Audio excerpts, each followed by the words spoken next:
Hi guys, and welcome to the Gin and Tonic Show. We help Muslims and non-Muslims alike to understand and handle Islam in the 21st century. We consider ourselves to be decent human beings, so we condemn categorically any abuse, oppression, misogyny, slavery, violence, anything like that. We do embrace, however, free speech and also criticism, even if it is directed at us, if it is factual and constructive criticism. We focus on Islam exclusively. So if you're curious about anything Islam, you've come to the right place. Now, we don't attack, which is aggressive, destructive, and antagonistic, neither Islam nor Muslims. We ask questions and show facts. We refute false claims and present the reality of Islam, which is political Islam. We inspect, investigate, research, analyze, and then report and critique on Islam, the ideology, not the people.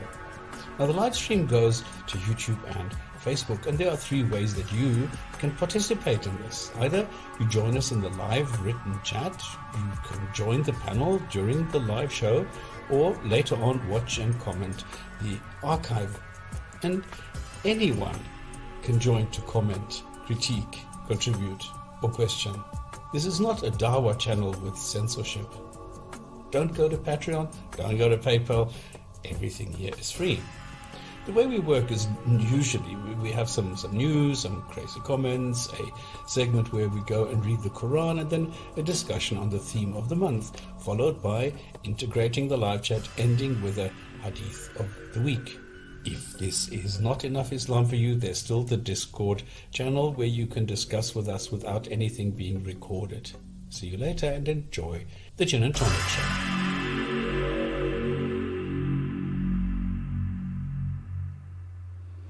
Hello, hello, hello. Welcome to the Gin and Tonic Show. It's Friday, the 28th of May, 2021. We have a great panel tonight. We've got a chock-a-block show for you guys today. Everything about Islam. Everything you wanted to know and never dared to ask. Welcome, people. Welcome to Mr. R, Mr. Nick, Mr. Rob. Mr. R, what have you got to tell us? What was your week like? Assalamu alaikum wa rahmatullahi wa barakatuh, brothers on the panel, fellow kuffrs and fellow shirk committers, as well as brothers and sisters around the world watching this live stream. Assalamu alaikum. And how are you? I have been okay. Well, it sounds like COVID has spared you. Well done. And Mr. Nick of Time, how's it going? Going great. I've been tickling my fellow friend Mustafa's intellect, along with tickling my audience on my channel. It's been going great. Sounds like a perverted circle tickling session there. Not as perverted as many of the stuff that we reacted to. And Rob, my good sir, how have you been? Good evening, everybody. How are you all doing? Good evening to the panel and the viewers and those who are watching later. Great. What we're going to do today is follow the standard segmentations. In other words, we're going to be looking at the Quran, we're going to be looking at some Krazy Komments, and we're going to be critiquing a video today. What I want to do, and this is a test now, I'm not quite sure whether this is going to work, because I just tried playing not just an image, but a video of something that is quite remarkable, I think, and it had no audio. So I tried uploading it as an overlay, and I want to see if that works. So if it doesn't work, I'll just give me 5 seconds and I'll stop it. If it does work, just tell me if the audio is audible, and then I will just it's only 60 seconds. Okay, let's try it.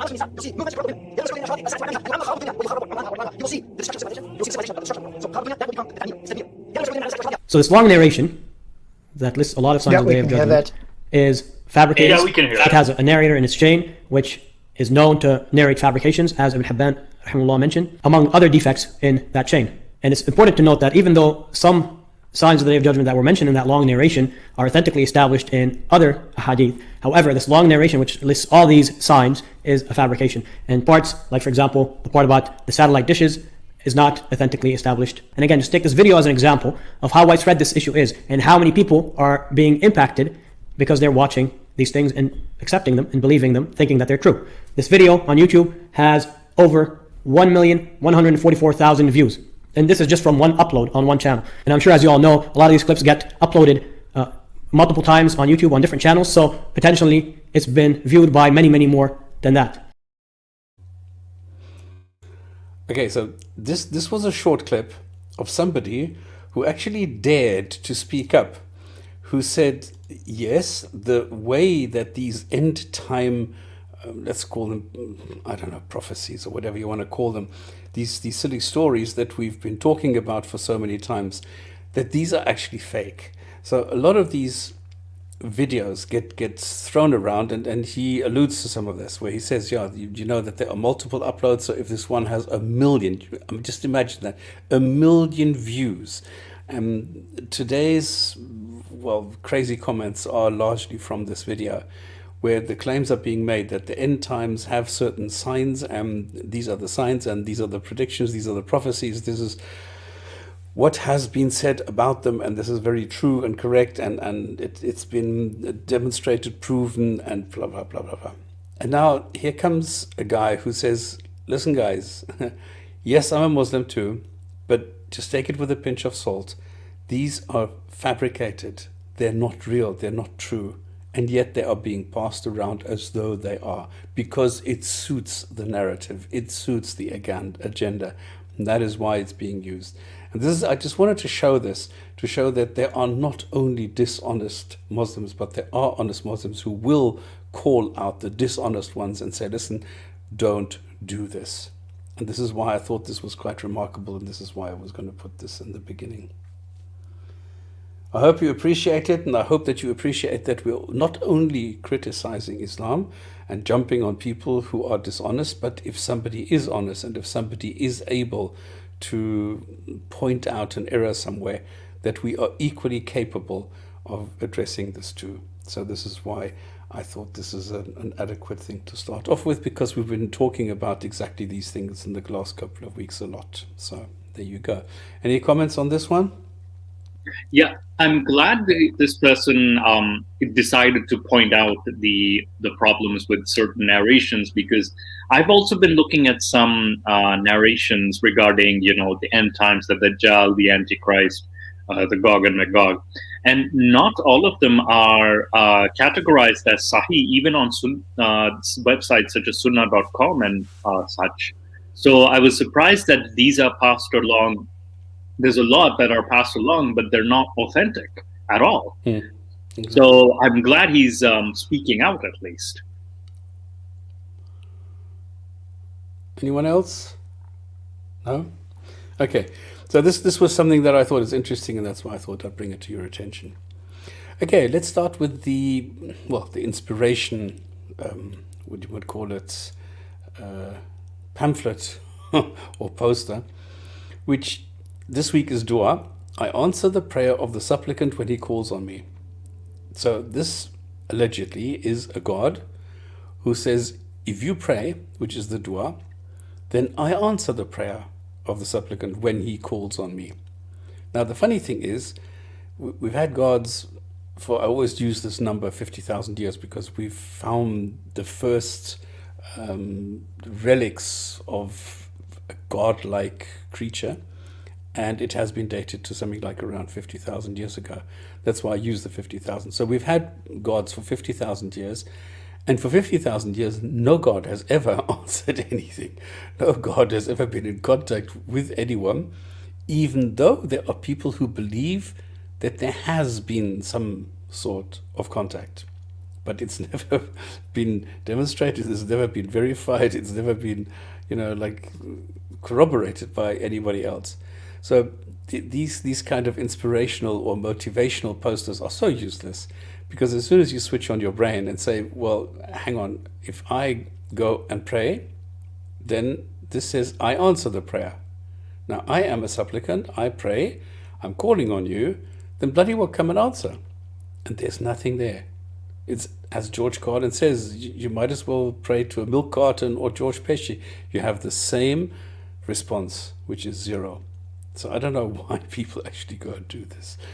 I don't think this has any kind of benefit, any kind of reason, any kind of anything. So I don't know why people actually go and do it. Well, how can we establish that that's the case, right? How can we establish if that's a fact? Because presumably, does he answer all prayers or some prayers? If he does answer only some prayers or not all, clearly, how do we establish that the prayer has been answered? And what sort of prayers does he answer? Yeah. And usually that's met with a response that, oh, it was destiny, or, he didn't want this to happen. That's why he didn't answer this prayer, and so on and so. So there's a lot of, excuses for prayers not being answered, right? Or you didn't pray hard enough, or, exactly. There's always the pray hard, not praying hard enough. Yeah. Yeah, but how do we know whether a prayer has been answered, right? Or that it's coincidence or something like that? Look, if, this is not difficult to confirm or falsify, because if it's the case that every Muslim who lost a limb at any time that's still alive today prayed, and every Muslim around the world got their limb regrown under scientific lab conditions, that would certainly lead me to believe that there's a correlation between or if not a causation, between the Muslim's prayer and the limbs being regrown. And I'm going, okay, how is it this is happening? What needs to happen for that to be the case? And we have a genuine, inquiry we can do there. But otherwise, what's the conditions and how do we know whether they've been fulfilled? And if there's a Muslim listening, maybe you can come on and tell us how that's the case. How is it? Does it mean that all prayers are fulfilled? If it doesn't, and you're probably going to say it isn't, how do we establish when it is? And what are the criteria for actually establishing that? No, Rob, I've got that now highlighted as something I'm going to ask Muslims in future. And Right. if not, is the Quran wrong? Yeah, no, Rob, I just thought of about how I visualize it. It's like an experiment, do the Islamic prayer 5 times a day, and, ask for a dua for a specific object or something. And that, could be done in a lab or something. That could be tested. It's not a bad idea. And this is a very definite claim, absolutely, yeah. So, I mean, it's the same thing. You find this in lots of books. I think in the Bible you have the same thing. Ask and you shall Exactly. receive, or something like this. In Islam, it's actually quite comical, because it says whenever people don't like the atheist or pagan or whatever, then you can get together, a few of you, and then you can pray together and you can curse them. So I said to people, well, why don't you get together and have me cursed and then see what happens? It's a very easy way of establishing whether or not there is something or somebody who can go and say, well, you're an atheist, you're a hater, you're a bigot, you're a racist, I don't know what, Islamophobe, the favorite word, and then I get cursed. But for some odd reason, it doesn't matter how many Muslims get together, it doesn't matter how many Muslims pray together, nothing ever happens. All they need to do is create this mob mentality and either go and storm a house or accost a lady in Speaker's Corner or something like this. That's all they can do. But it's never their God that they can ask to do something, to come and intervene. Nothing ever happens. Strange, But remember, there are some people who are praying for you, so you can be guided to the path of Iman. I'd love to see that one. Or maybe I'm just, maybe this is just a transitional phase. Maybe 10 years ago, when I was guided towards Islam by my boss, this was all along, the plan all along. I'm here to test Muslims, and then when I have fulfilled my usefulness, then I'm going to turn around and be a Muslim, and this is then the divine plan. Who knows? Right? Yeah, that's an amazing divine plan. You just played the role of the devil, even though Nick, at the time of podcast over here, is dressed up like Satan. And you know what is so funny? People always accuse me. I'm so full of hate. I'm so tense, and I'm so I don't know, full of anything. And I'm so relaxed. I'm sitting here. I'm having fun. It's nice sitting here talking to people, discussing something that we have a common interest in something, and I don't have any hatred. I don't have any animosity towards anyone at the moment. So it's quite funny how these people need to project that there's something wrong with me for actually going and saying something about Islam. Yeah, I think it's sort of like, they're not used to any form of criticism. And criticism is not a bad thing necessarily, like just asking some questions, simple questions. And even that is so, like, it challenges them so much that, they would, project. They have no other means to project. 100, 200 years ago, you would have been probably like arrested for blasphemy and taken out on the streets and beaten or something like that, So Yeah. they don't have that means anymore. Oh, goodness. Okay, let's take a look at one item that I found in the news. I mean, there's plenty, but it's at the moment, I don't want to go into what is happening in the Middle East. I don't want to talk about all these other things, all these other issues. There are lots of people who are talking about it. I don't think that we need to add our 2 cents to this. This is quite a weird one I found. Tanzanian Muslims fear missing Hajj due to vaccination delay. Now, the funny thing is, the Muslim, I don't know, do you call him a caliph? I don't know. Anyway, the head of the state decided that COVID is not real and that his God is stronger. So he told his people to go and recite these sentences from the Quran, which promise that they will keep away any kind of virus, any kind of ailment. And it didn't. The Quran failed. Maybe they were using the wrong dialect or maybe the wrong pronunciation. It didn't work. So they have a huge incidence, and because they are not supported by Allah, who gives them the wrong kind of sustenance, it seems, because He doesn't provide them with any kind of vaccinations. So they have to wait for non-Muslims, for scientists, to now come up with the solution and give it to them so that they can go and then continue praying. I mean, these are ancient superstitions. So they are waiting for modern, scientific solutions to come and save them so that they can carry on praying and adhering to the ancient superstitions. Stop. Stop. I got a $1 million question here. The biggest logical fallacy I find here, okay, let's say vaccinations are all a hoax. If they're actually following scripture, why aren't they prescribing camel piss or like dates or something? Why is it like a certain scripture?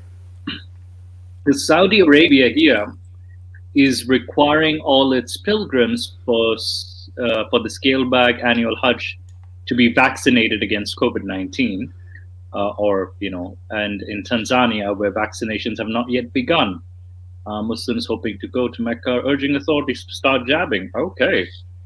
So Mecca, this is Hajj is usually around the month of Zil Hajj. So Zil Hajj, so they have so it's Shawwal right now. Zil Qad, Zil Hajj, yeah, they only have 2.5 months to go. Yeah. Not a very long time. If you look here, the time remaining is limited, but still we haven't given up. We expect our top leaders to check on the issue of vaccination carefully so we can accomplish this holy worship. Now, why don't they go and pray to their God and say, listen, we want to worship you in the place where we are told that we must worship you, so bloody well do your job and get us healthy into a condition where we can do what you are telling us to do. It cannot be that somebody is told, well, listen, you need to take a car and you need to drive to, I don't know, place X, but then you don't have a car and you don't have a driver's license. So that doesn't make sense, does it? And but remember, it's crazy. No, Allah wills that this virus comes. That is why this is the will of Allah subhanahu wa ta'ala. But this is, I mean, it shows how really silly this is. So, this, and I don't understand why the people are still thinking like this. It is so obvious that there's something wrong here. It is so obvious that this doesn't make sense. And they are still willing to say, well, it's not so bad, and we've still got a chance, and now, the scientists, the non-Muslim scientists are going to come up with a solution for us. For me, it's unbelievable. This, for me, would be a definite reason to say, no, hang on, there's something wrong here. Let me rethink my position. And it seems for them, this is not an option. They will continue doing this and saying, well, maybe this time here Allah screwed up, and maybe now in the next 2 months And this is the weird thing. Scientists, non-Muslim scientists, will give them the vaccination. They will be vaccinated and can go and do their worship, their ritualistic stuff, this ancient superstitious stuff, and then they will go there and say, "Thank you, Allah, for helping us, for making the non-Muslim scientists create the vaccination for us, so we can come here and say thank you to you." This is the craziest part. Oh, goodness. Okay. Let us go to our next segment, which is...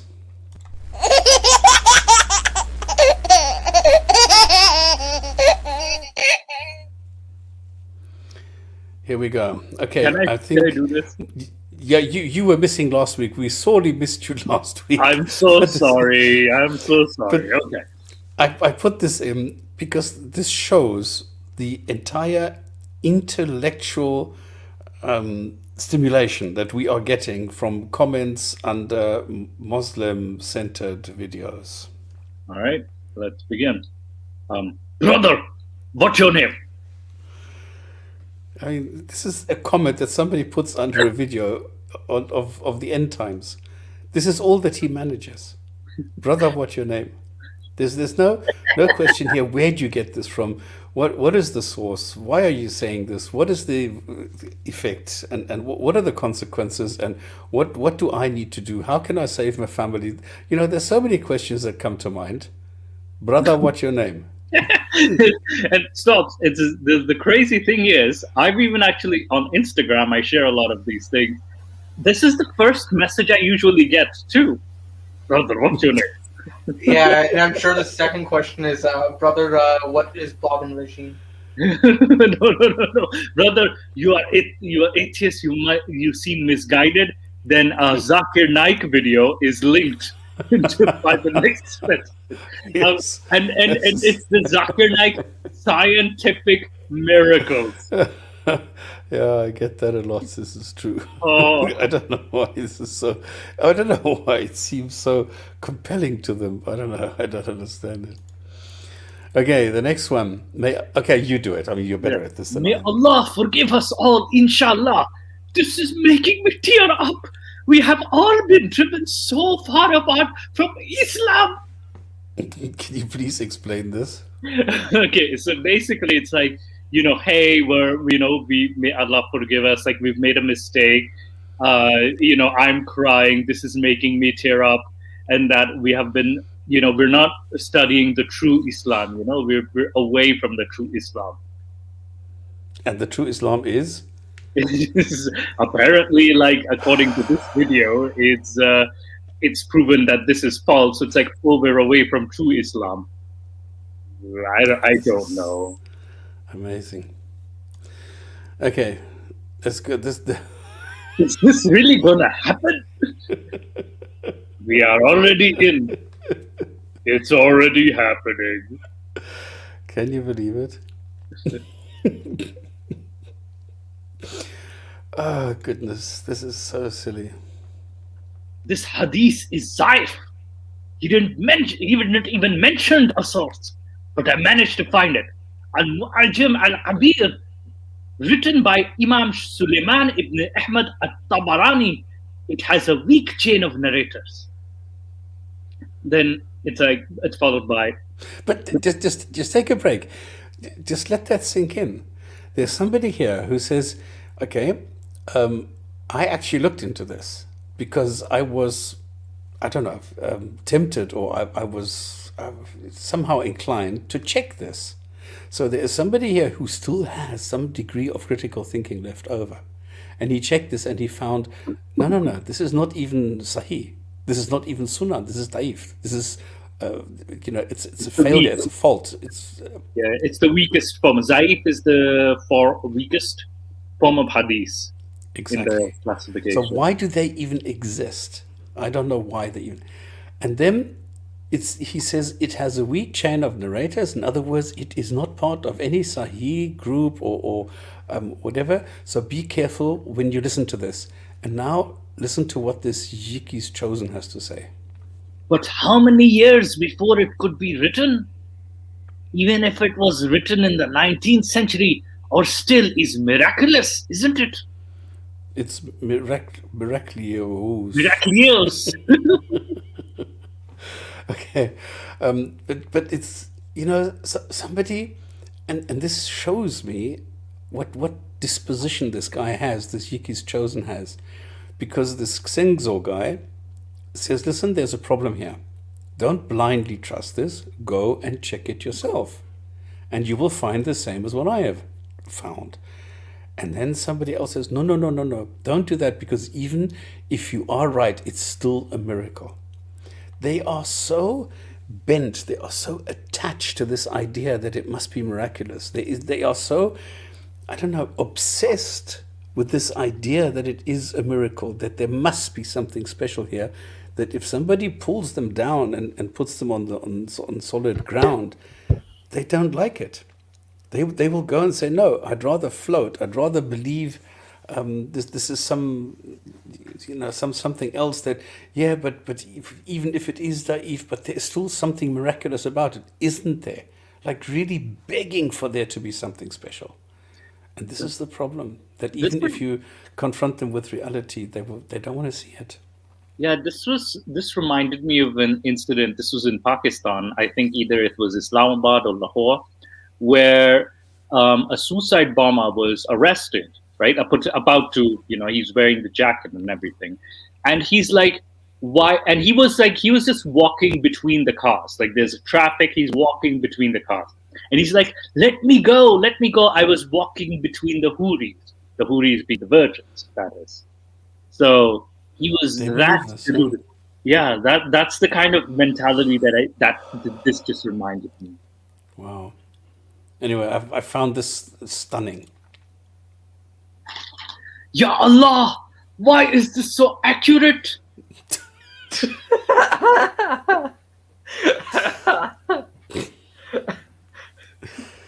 Okay, no comment.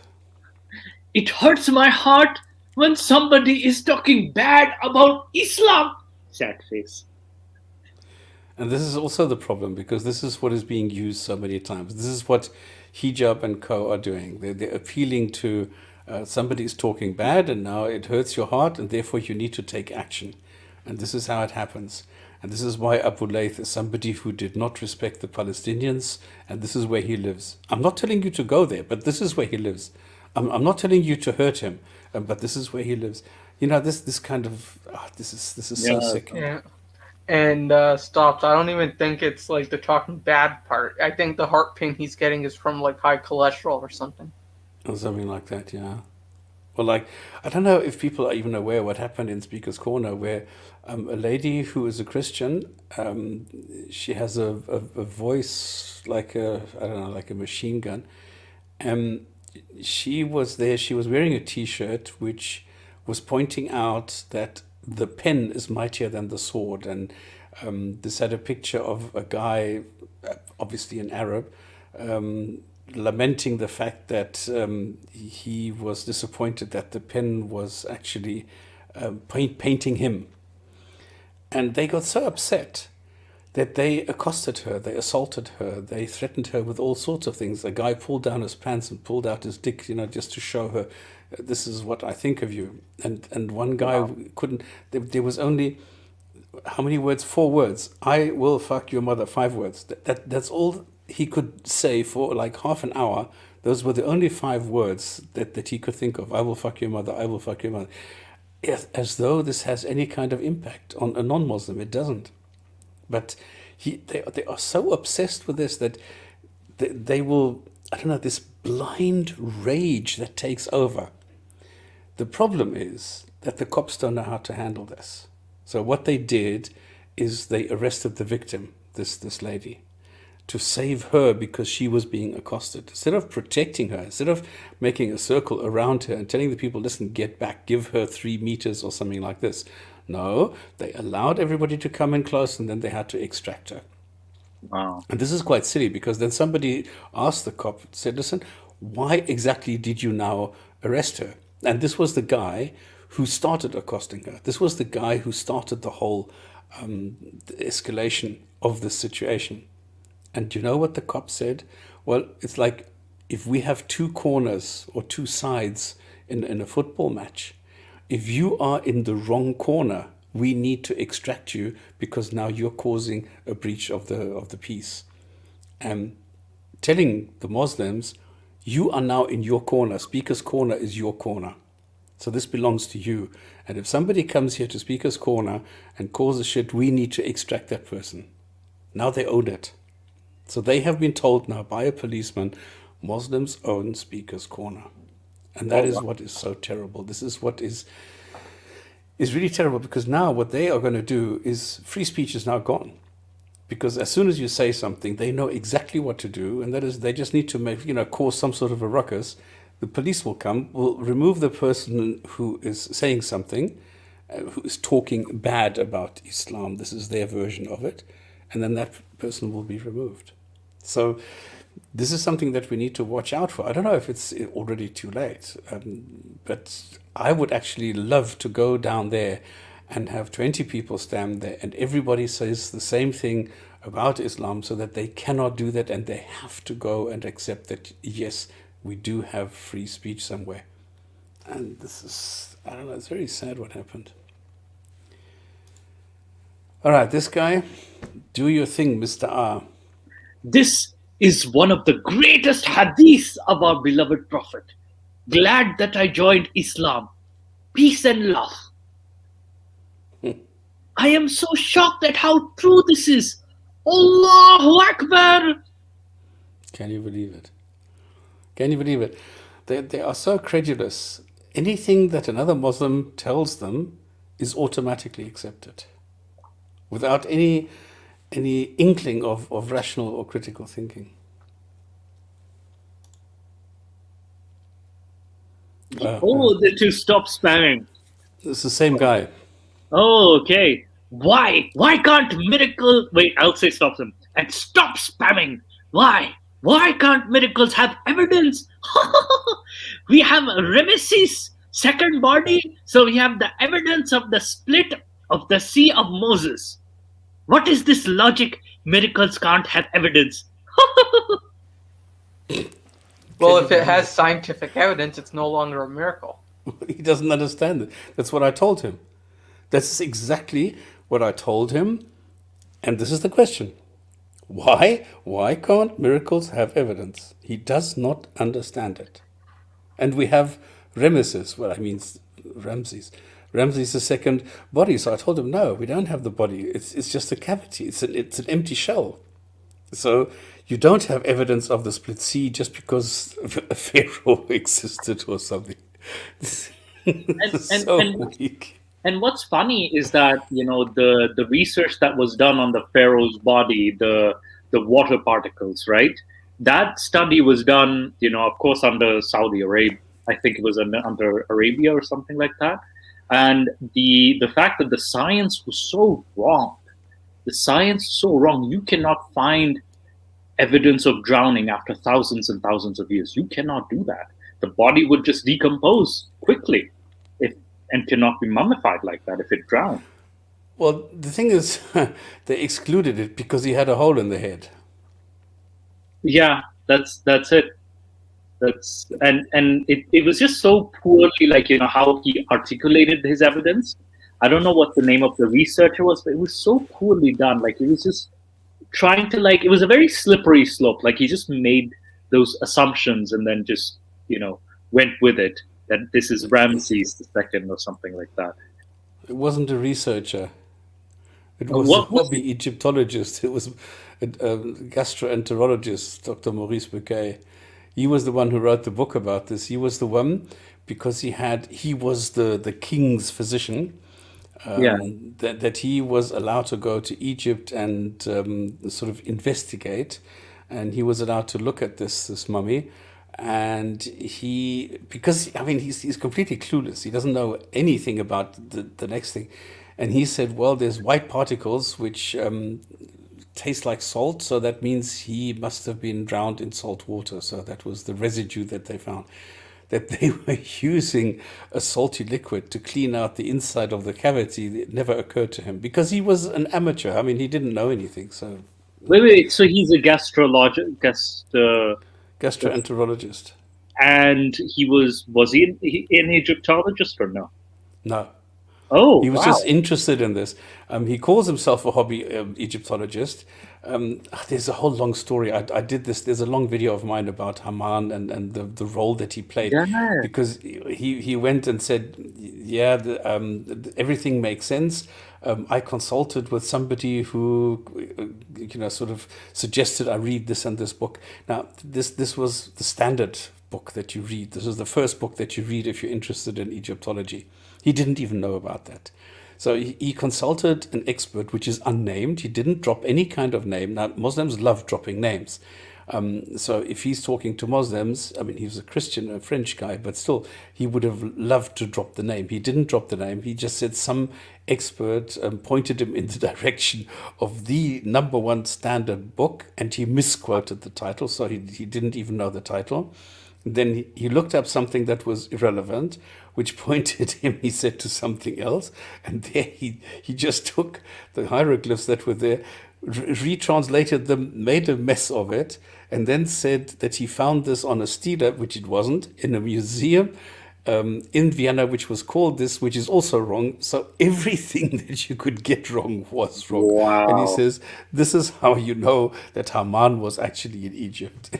This was a big story. Wow. So basically, it was a complete blunder. And it was a total mess.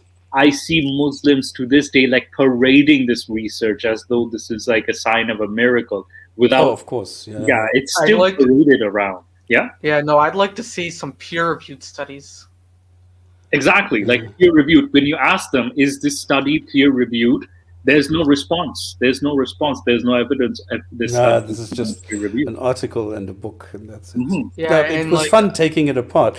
It put me in contact with some real Egyptologists, and this is how I met some of these guys who write real books about Islam. These are real scholars. And this was so fascinating talking to them, and we're not really sure, we don't really know that much, but this and this, and then they come out with these amazing facts, and they pretend like they hardly know anything, and then they give you like this whole background story of everything.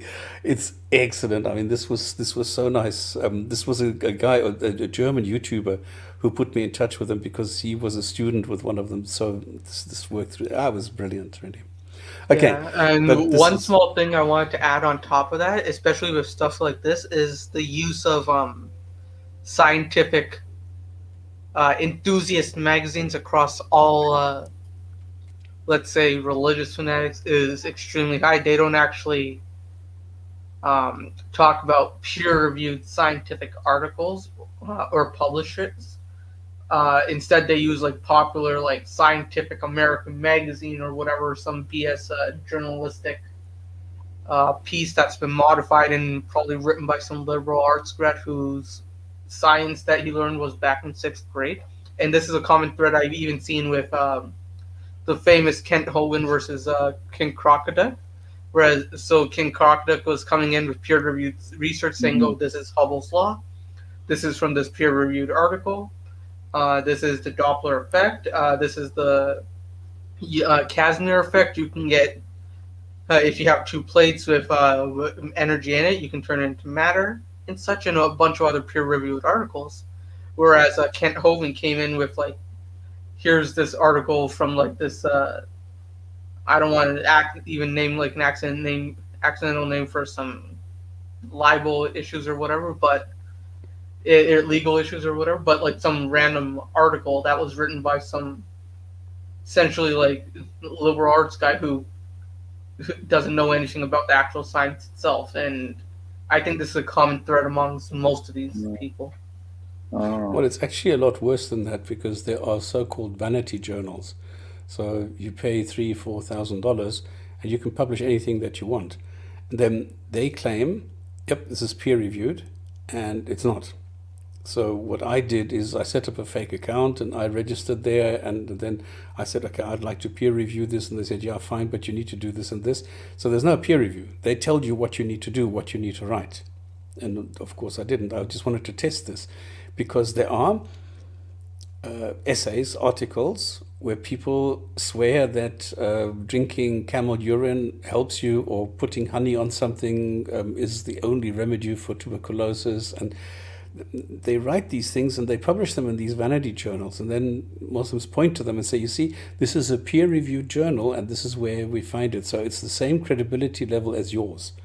And so you need to be incredibly careful when you talk to people like that, because the level of deception is stunning. And they have no shame. They have no remorse. They have nothing. They will just go and cheat you just so that they can score. They'll put another notch in their Quran, and that's all that they're looking for. So you need to be careful. Okay, 2 to go. All right. Unbelievable miracles of Prophet Muhammad sallallahu alaihi wasallam, foretelling the signs of the last day, from musical instruments to television screens and satellite communication. There is no way he could have known these things except for the fact that he was the Prophet of Allah. There you go. So this is the claim.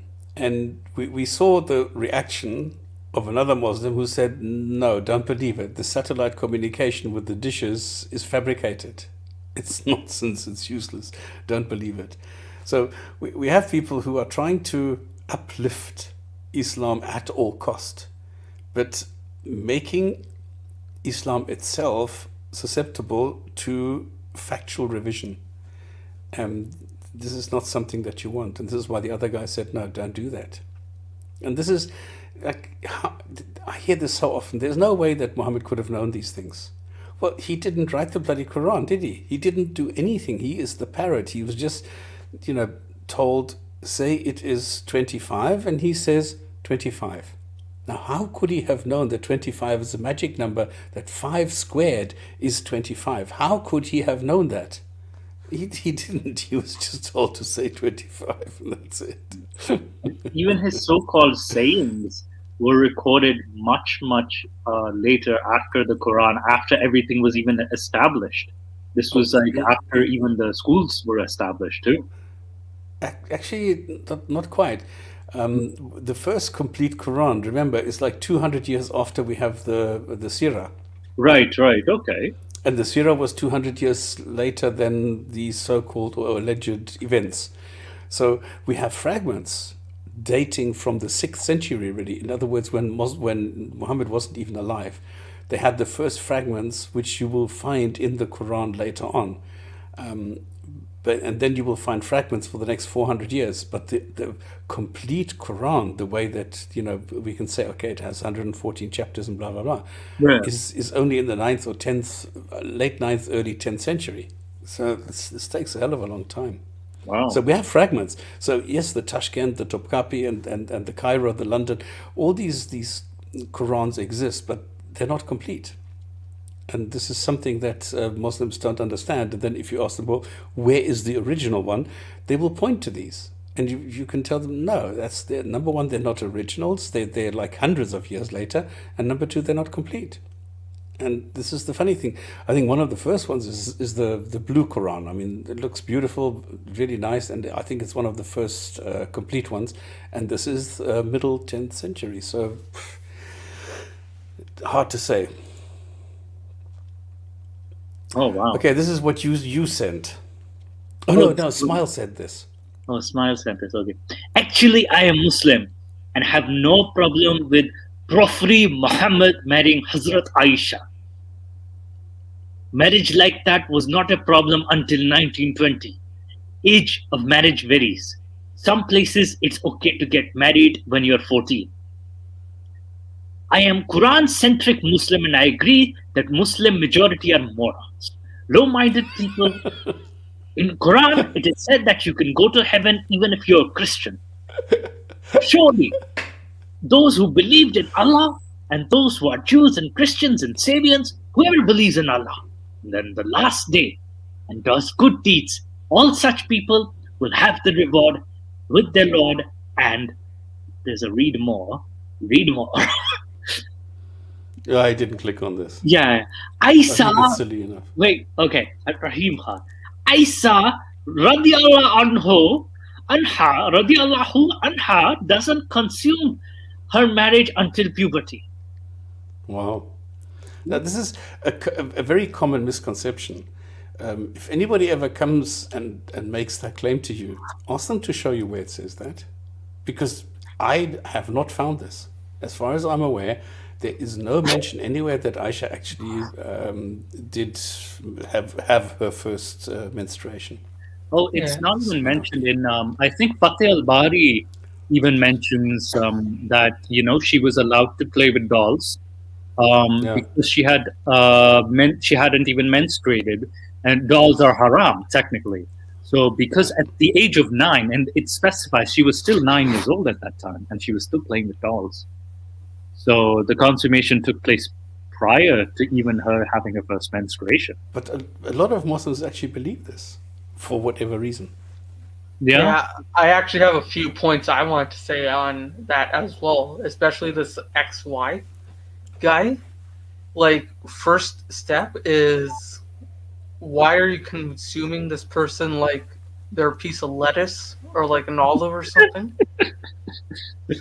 Yeah, he just spelled consummated. Instead, he just said consumed, right? And then the second point is, these guys talk about puberty like it's like one morning you wake up like you got a cold or something and like automatically like you pass puberty. They think it's like like you sleep and you get it over with, but like it's one of those things where it's a process for 5, 7, 10 years for a portion of your brain and all the hormones in your body to take place. You can, just because you started the process of it doesn't mean you're set.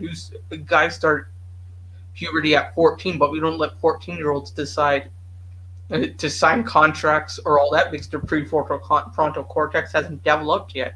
So just because they started this process of puberty doesn't mean that they're legally able to consent, because they're not even legally, biologically are unable to consent because half of their brain has not even formed yet. It's starting to form. Puberty is literally meaning that their brain is starting to form, does not mean it has finished forming yet. Yeah. So even if they say, yes, I want to do this, I want to do that, they cannot think of the consequences of this action. Therefore, they cannot, because the part of their brain that thinks about this, foresight, does not exist. They literally cannot make this choice. So it's and the reason why they stopped it at 1920, it wasn't a problem until 1920, is because in 1920 we found out that they literally cannot make this choice. So I don't see what the point these guys are making here, and they're encouraging child rape. And the I think the Stopps also stated that this is a quite common argument, that it's assumed that she just hit puberty at the age of 9 too, and that's always thrown around as an excuse. Yeah, they talk about hitting like puberty like it's like hitting a baseball. Like that's not how it goes. Yeah, that's not how it goes. Yeah. No, and it's quite silly. It's very ridiculous. It's because it's the indefensible, right? It's something you cannot really defend, and yet they have to latch on to every single thing because it causes a knee-jerk reaction, because it's it doesn't paint Muhammad in a very good light. Yeah, like the main point I'd say, or example or explanation I'd give there is like, did you magically wake up one day with a full-grown beard at going from 3 foot something to 5 foot something? No. You started like you were 12. You were probably like 4'6" or something, a short little kid. Over the span of 1 to 2 years, you grow 7 or 8 inches due to testosterone. That comes through puberty, and it takes a process for you to grow that height, to develop facial hair, to start getting various muscle development that you would get, and various other hormonal activities that would happen in a spirit, and that too, it varies per person as well. For me, on my type of body, like let's say when I was a teenager, I played on soccer. My body naturally will be developing more muscle than someone who wouldn't do that. So my puberty range or my hormonal period might even be a lot longer than someone who doesn't do that. Right. So that too will vary per person, and in a medical standard, even though there's variants, there's people born with 6 fingers, we would say the standard is people are born with 5 fingers, even though people are born with 4 or 6. Same way, the medical standard shows, from the ages of 18 to 24 is when the prefrontal cortex grows, depending on environment and food and all that. And that's why the ages of consent are within 18 to 24 around the world. Right. Okay. Yeah. Okay. Now let's get along with these comments. YT Glizzy. Listen carefully. In every generation, there is a norm. For example, women used to believe that they were meant to cook and clean, but that changed now. Times are changing. Another example, many people used to marry their first cousin, and now we know this is not okay because it causes mutation and etc. So relax with these bold comments. And Washimbon, atheists are confused. Just look at them. You will get difference. They are in emotionally heavy depression. And the last one. All right. I was wondering when the punishment of Allah would hit Abu Layth. I see it as Allah punishing him. This is the reaction to the mobs breaking down the door and going into the house of Abu Layth. Can you believe it? Yeah, it's so sad. It really is. I can't understand how somebody would do this. I really can't understand. Okay, what is next on the agenda? It's puzzling. I don't think I've ever seen anything quite like this before. Okay, so what we're going to do is we're going to do the rest of the Quran chapter number 10 today. Let me just see if I can share this for you. There you go. Let me put this up, reduce this. There we go. I can make this a little bit bigger here. There we go. Can everybody read this? I can read this, yes.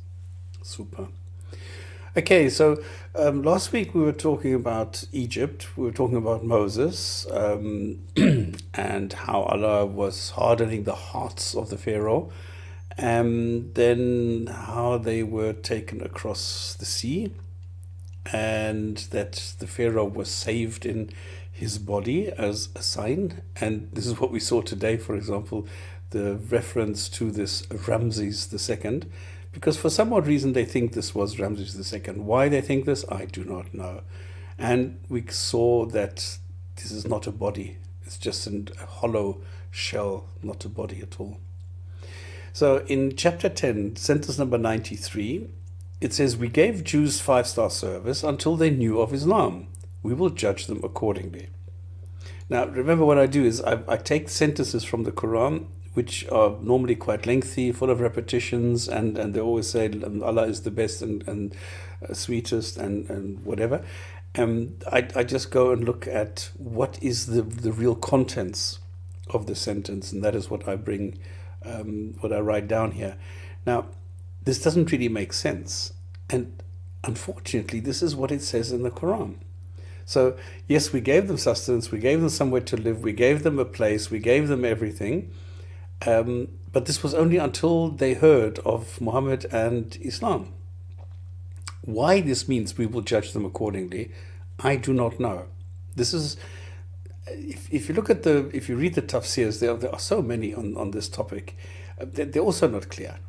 They're just sort of making up stuff, saying that, well, when the Muslims were confronted with Islam, they didn't really know what to do with it, and this is why they went back against the sentences, against the covenant, and this is why we will judge them accordingly, whatever the case may be. Now, if you doubt the Quran, ask the Jews. Now, I'm putting here very small, what about the Christians? The funny thing is, it says the people of the book, who used to read the book. And then if you go and look at the tafsir, they all talk about the Jews. They don't talk about the Christians for some odd reason, because for me, the people of the book are always both Christians and Jews. But here the tafsirs only speak about the Jews, because I think the whole context here is Jews, and this is why it's limited to the Jews. And it's Then asking, 95. yeah, it's like, why is it asking if you doubt what you're, and the translation literally says the reading the book before you itself. So that's so odd that the Jews asked the Jews. That's so weird in the tafsir itself. Anyway, I do try. Okay, it's not just that I'm making stuff up. I really go and look through the sentences and try and understand them, try and put them down here to represent what I think they do try and convey. So, yeah, but that's the best I can do. 95 says believe or else. And 96 says non-believers will not believe. And 97, even if there are signs, so they will be punished. Now, instead of increasing the validity of the signs or the significance of the signs, the ones who don't understand them are being punished. So I don't really understand how that works, but yeah, I'm not a god. 98 says, why didn't they believe the way Nineveh did? Because remember, the sentence, the chapter name is Jonas. And Jonas was the one in the fish or the whale, I don't know what. And he was taken to Iraq and he was spit out up the Tigris, and then he was spit out in Nineveh, joined up with the Pharaoh, and the two of them converted Nineveh until they were given, they were pardoned for a while anyway. So this is the whole story there. Oh, and they were well off for a while. Exactly, this is the story. So Nineveh was well off for a while, and if God wanted, everyone would believe, but why should we force them? And then this is what happened. Nineveh then turned around and they were then destroyed. And yeah, this is what a God does. So Allah must allow belief and will punish those who don't understand. Now, Allah created these people, knowing full well that they wouldn't understand. So why did Allah create people knowing they wouldn't understand and then punishes them for doing exactly what He programmed them to do? Weird. 101 says non-believers will not believe in spite of the signs. Well, maybe the signs don't make any sense. Maybe I don't want signs, I want facts. I want something real and not just signs. My goodness. Give me a sign, okay? Dear God, please give me a sign. Come here now, do something here that will show me, yep, that you exist. What's happening? Nothing. What does that tell you? Well, it's my fault. I'm sure a Muslim will find some way to blame me for this. 103, we will only save believers. Well, isn't that wonderful? It's funny that the people who already believe are getting all the praise and are getting all the directions and signs and everything, but the ones that he should be worried about, i.e. the non-believers, they just get the hardened hearts and they get punished. It tells you something about the makeup of this God.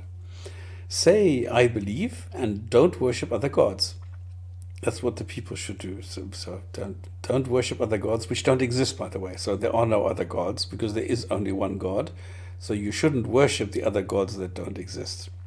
And believe and don't worship other gods. So, this is like, say, I believe and don't worship, believe and don't worship other gods. So this seems to be a very jealous God who doesn't really like any kind of competition. So it's like a monopolistic God. Believe in Allah and don't worship other gods. Okay, I get the message. Okay, you've told me now a couple of times. Allah can hurt or benefit you. Okay, so why would you want to hurt someone? Why can't you just benefit them and that's it? This feels like a dad trying to discipline a kid. Like, either believe in me and I'll benefit you, or else I'll spank you.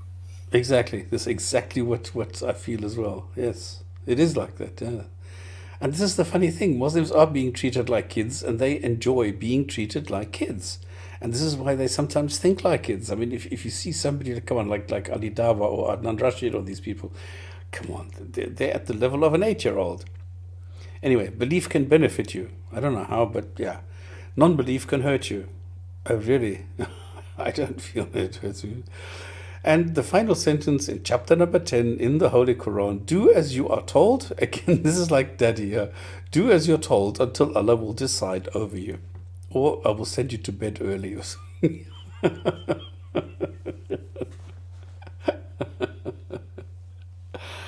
Oh, goodness, this is so funny. Any comments on our last rendition of chapter 10? Yeah, I think like the author of the Quran was just like, he was repeating something because I feel like he was running out of things to say for this particular chapter, at least the author of the Quran. And I was checking the Arabic too. It's because I think he was also trying to focus on the rhyming scheme, because the rhyming scheme, as I usually say every week, when you check the Arabic, it's usually just the rhyme that matters. Yeah. I think it's just the rhyme, but he just couldn't come up with anything else for, the ending scheme, which ended with like Khairul Hakimin, and then it's sorry, just give me a second. So it's like alaykum. Oh yeah, he does mess up here. He does mess up. So yeah, it's just the Arabic basically. The Rahim, the Apil, Hakimin. So it's just like trying to rhyme, but like he ends up repeating a lot of these things. To the author of the Quran, that is. Okay, so if you have suggestions, if not, then I will continue with chapter 11 next week. So we've actually had a spot-on landing here on the numbers because it's halfway time. Rob, are you still awake? Are you going I'm to here. host? Brilliant, I'm here. because you've been so quiet. I thought, oh my God. No, I was listening in. No, it's all good. I can host it. Okay, great stuff. Let me bring it up now. Now, as I indicated in the title, there's a guy in the US who calls himself a sheikh. And this sheikh is supposed to be knowledgeable, and he tells everybody how knowledgeable he is, and that he's got a master in Hadith, whatever. It's like a master in Cinderella or something, but he has a Hadith master. He is so full of himself, and yet he's such a twat. And it's so easy to refute him. It's so easy just to pull the Mickey here, and this is what I like doing. But now Muslims are like all over this guy, saying, "Yeah, he's so wonderful, he's so great," and he's so full of himself that we thought, okay, let's take a video, let's take a look how good his line of reasoning actually is. And this is why I love the title too: Disruptive Atheist versus Sheikh Uthman Ibn Farooq. Yeah, and stops. I gotta ask you, what is he shaking? Yeah, I don't know. Really, I don't know. He thinks the sun shines out of his where the sun don't shine, and that he is the slayer of the doubters or something. And the funny thing is, Muslims believe him. I don't know why. I really have no idea why Muslims are so enamored with this guy. I mean, he's so weak. He's so pathetic, and yet Muslims love him for exactly this. So it's quite weird for me to see this. Anyway, so we thought let's take a look at this and see what you guys think. If anybody in the chat watches this, please let us know if you can hear this when the video starts. And if you want to have a question or want to comment something, just type one enter, catch our attention, and then we can quickly stop this. Yeah, and you guys just shout loudly because I can't see the chat or anything. I'm just looking at this window, and so because I'm not sitting at my office desk, so I'm just looking at the single window. So just shout loudly when you want me to say stop. I've watched some of this, and he will drone on a bit. So he's sort of one of these that think if you talk a lot, somehow that's more substantive. I think the thing that I find disagreeable about this particular fellow is his condescension.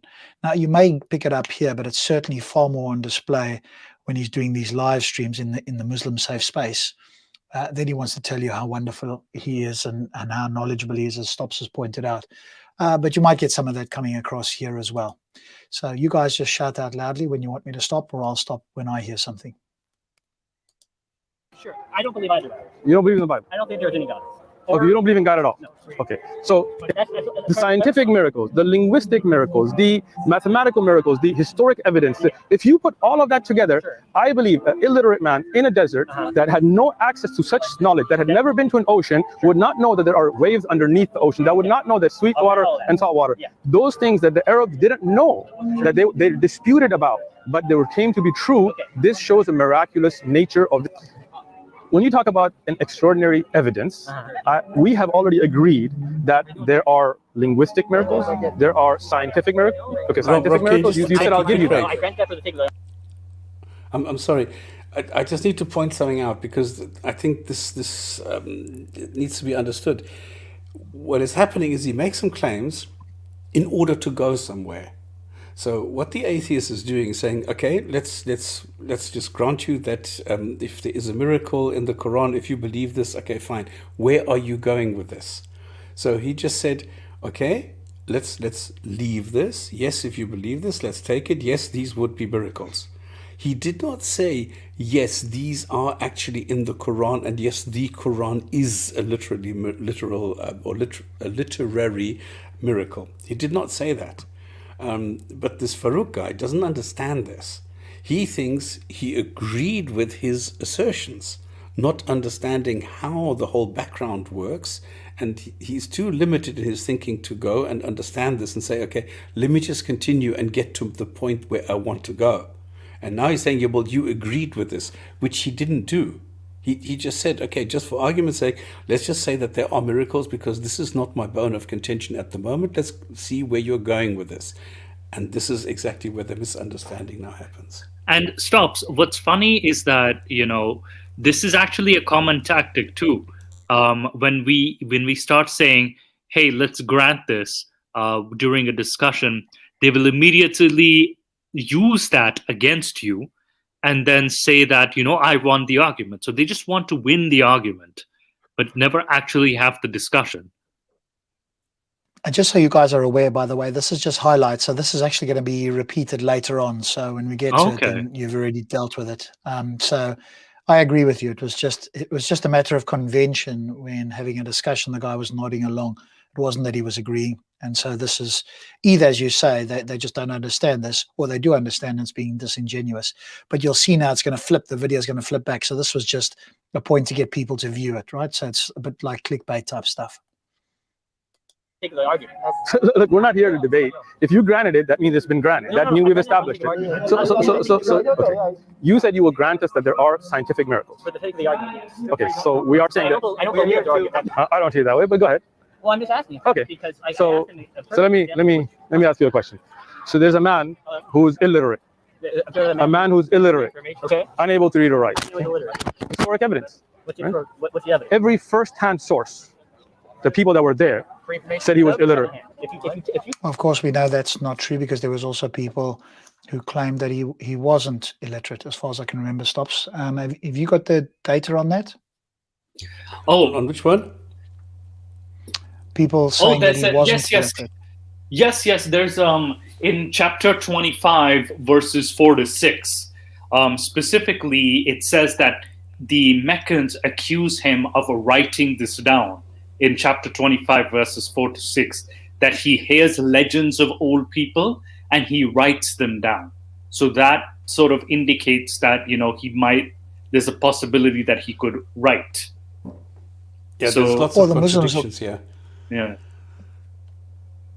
Yeah, well, the Muslims might just come back and say, well, they thought he could write, but because this was just so amazing, in fact, he couldn't write, and that was just their accusation because they couldn't understand it, right? That's what they might say as a response. Well, the standard tactic here is to say, well, he didn't actually write it himself. He had one of his scribes write it for him, so it's as good as though he had written it himself. Yeah, you could take that tact as well. Yeah. Okay. If you tell me something that's so people that are there that physically see him, what is that? That's first hand, right? No, first hand is we don't testify. So those people that testify, he doesn't understand. So if I go to court and I testify, am I first hand? If you're testifying what you observed, that's still second hand testimony. So the first hand is the person who actually committed the action. Exactly. So those people that were actually there, that spoke to the person, that were committing that act of communication, they were first hand reports, right? They were the ones speaking to the Prophet. It's still secondhand, but Okay, so let's go with secondhand. So those people that met the Prophet Muhammad historically, that documented about him across the board with consensus, Rob, sorry, without any just stop here. There's one thing I need to point out, because this is one of my pet peeves. People are using the word historical, and they don't understand what historical actually means. They think historical means old. It means something that happened in the past. It's not. Something that is historical has been shown to actually have taken place. So Muhammad is not a historical figure. Julius Caesar is a historical figure.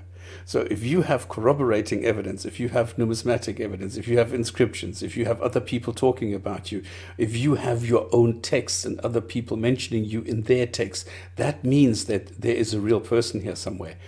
Muhammad had none of those things. So this means he is not a historic person. And this is what this Uthman guy doesn't understand, or this Farooq guy doesn't understand, that historical means it must have happened. It did not. These are his claims, and not in any way facts or established data or anything like that. exceptions. Sure. Historically said he was unable to read or write. Okay. Okay, so we good there? Sure. Okay. I'm following you. Good. So you have somebody who's unable to read or write, right? Never wrote a poem. He was not a poet. So you wrote this book. I'm not there yet. I'm not there yet. تتكلم عربي؟ I live in London. أنا لبنان ما شاء الله. I prefer strong English and Spanish. تستطيع تتكلم بالفصحى ولا أمية؟ I'm much more comfortable in English. No, but you read the Quran in Arabic, so I'm just trying to see if you understand Fusha. You know I can Arabic. recite it. I read it better in English. No. But I understand the So poetry. let me explain something. You're Lebanese, I'm Pakistani, right? Arabic's not my language. Okay. Urdu. Pashto, Urdu, yes.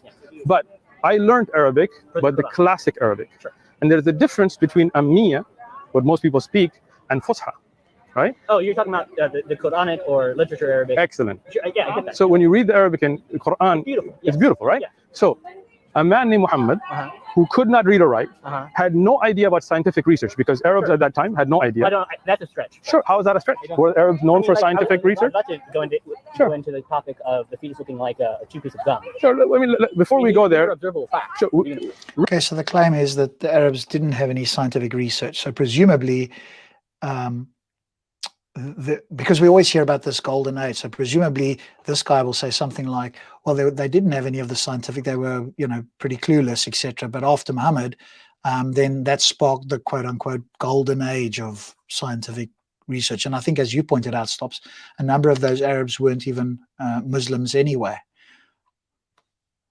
Yeah, and one thing that we need to acknowledge, the people at the time were not stupid, okay? They had all the knowledge that was available from the Greeks, from the Byzantines, from the Persians as well. And then you have the polymaths from Persia coming in, who were then taken under the wing of the caliphs, and they then produced all these remarkable things. So you can't say that they didn't have any knowledge. You can't say that. They built on the knowledge of the Indians, the Chinese, the Greeks, everything that was available in the area and the region and the era and the time. So you can't say they were clueless. There was some basic understanding. Of course, they're not to the level that we have it today. And this is why, for example, they had no clue about embryology or geology or anything like that. But there was some basic knowledge, but not to the extent that this Farooq guy wants it to be there. And this is why later on, this is what Rob is pointing out, they will say, well, they acquired it due to the knowledge-seeking commands in the Quran, which tells the people to go and learn about nature, and this is why they did, and this is why they became the most knowledgeable scientists at the age at the time. And somebody like Al-Haytham, for example, actually came and he invented the scientific method, which is absolute nonsense. But these are the kind of things that you will hear. Really? So how would a prophet? You don't think they had miscarriages in the Hold on. Let me get there. Let me get there. When the Quran talks about the development of the fetus inside the womb, Oh, really? how would the Prophet Muhammad have known about those stages? Miscarriages. I mean, Miscarriage doesn't develop; it comes out. No, you don't understand a miscarriage. I think I do understand what a miscarriage is. When you have a miscarriage, a child that's in the womb. Can you pause it here? I want to make a quick point. First of all, this guy's one thing I found out was this guy's the sheikh or the sheikh artist here isn't letting the atheist say anything at all. every time he's trying to say something, the Sheikh artist is speaking over him. And second of all, yeah, it does develop. And it's just during the development process, there's a medical issue that happens that kills the growing organism or the human inside. And then it comes out. They talk about it as if it like magically turns into like a baby from like a cell. Well, there's two things that I see here. This Farooq guy doesn't understand what the Quran is saying, and he doesn't understand what embryology is all about. If you look at what the Quran says, it doesn't speak about the development. It just copies 3 stages that they picked up from the Greeks. And the other thing is, yes, a miscarriage indeed. If you are, for example, like 2 months pregnant or 3 months pregnant or whatever, and you have a miscarriage, and it is being brought out via menstruation or something, yes, you will see the form. You will see exactly what you see in the Quran, and this is this piece of flesh that looks like chewed meat. That's exactly what it looks like, because at that moment in time, it's still just a glob of cells. It is not really a human being. It is not a baby yet or something. And this is what you can see. What Farooq doesn't understand, that a miscarriage will produce something visible. A lot of times women did die when they were pregnant, and then they were curious, and a lot of times people opened them and to see what was inside, and then they found this. And this is exactly what you get in the Quran, the observations that were being made at the time, which of course, because they didn't have the instruments we have today, are in fact inaccurate and wrong. Yeah, and I guess another question is, why would God allow this sort of thing to happen anyway? How's that a test for some sort of being that isn't fully created yet? But that's more of a moral that's a good question. point. Yeah, exactly. Yeah, about the God itself. Now the Christians think they've got an answer, right? They go, well, there's this fall, so everything's been cursed, etc., and that's why we see all these bad things, etc., because we wouldn't expect this, from an all-loving or an all-merciful God. And then presumably the only thing the Muslims can say, which is just like a vacuous claim, is that everything's a test. Okay, so what sort of test is it? Because it can't be a test for the creature that hasn't fully developed yet, as in like into a child or a baby or whatever the case is. So are you using something that would otherwise have been a human to test, the people that might have been the parents or whatever the case is? And as you pointed out, women die in childbirth because of complications, etc. How is that a test? So I'd be keen, if there's a Muslim listening, how do you explain, the sort of quote unquote experience of, people either dying in childbirth, or the sort of effect happening where, the child is excreted, because it's died, or the miscarriage happens, whatever the side effect is from that. But like I say, separate point, but it'd be interesting to hear what Muslims, how they explain this. Surely. You don't see the development of that child. Again, because not every miscarriage is at the same stage of development. So you're saying that the Prophet Muhammad watched. My ex-wife had a miscarriage at almost 6 months. Okay, but so from that. So let me. About, I have pictures of it. You'd like to see it. I'm good, thank you. Okay, so it was about 5 inches long. Got it. And looked like a really, really, really tiny baby.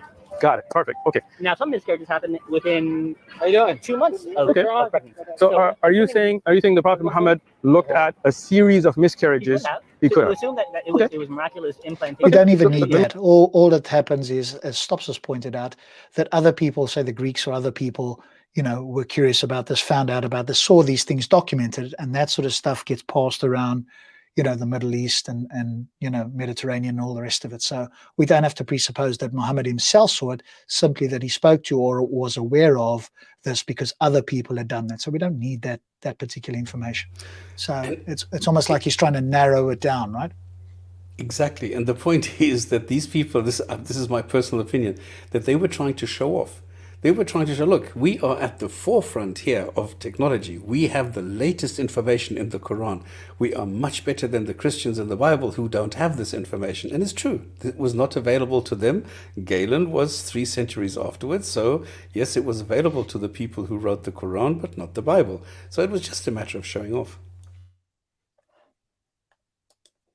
Let me. How would you know at what stages does a baby develop? A miscarriage is going to. Math is not hard. Math is not hard for a man in Arabia without any. Wait. Capacity to understand If I'm going to listen to you, you listen to me. Okay, That's I think we can just see here. What he wants to paint is Muhammad as the simpleton who couldn't have known these sort of things, and that this must be miraculous, right? That's, you can see where this sort of line of reasoning is going. But as we've pointed out, it's how would we put it?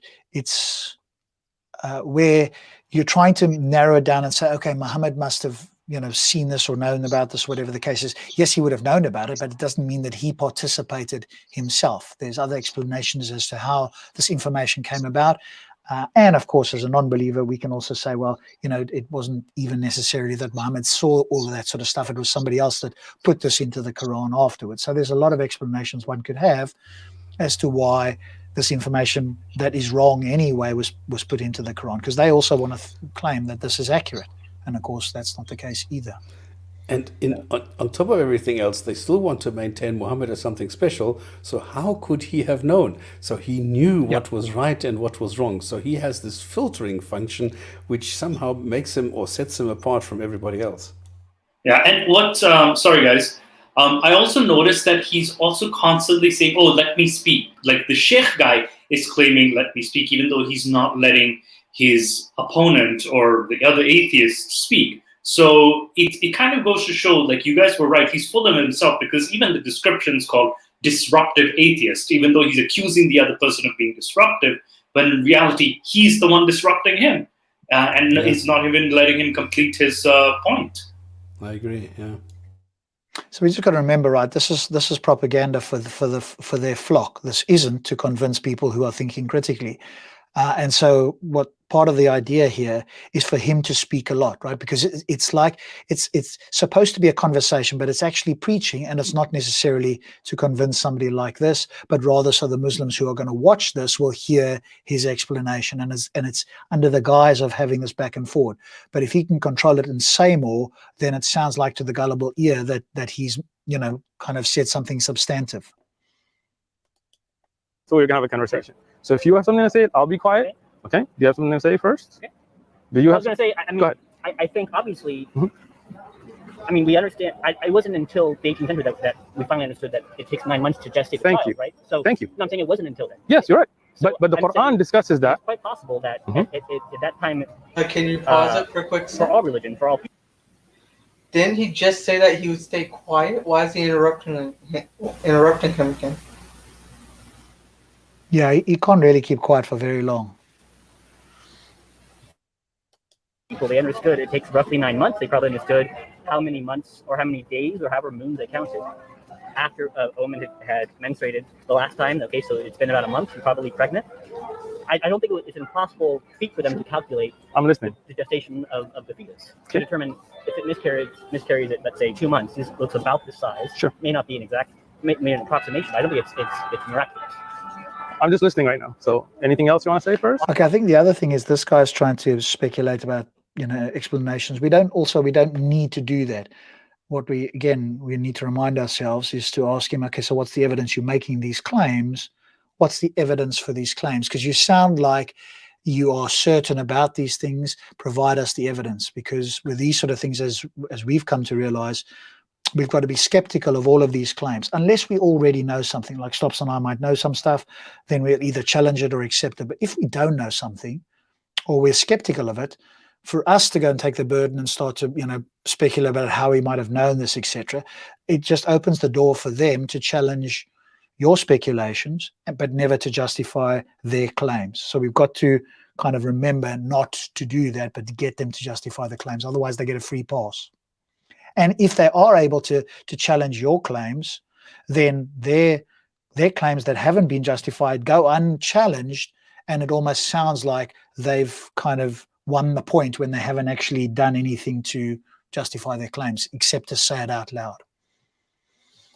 First? On that subject. Okay. Can I speak now without being interrupted? Thank you.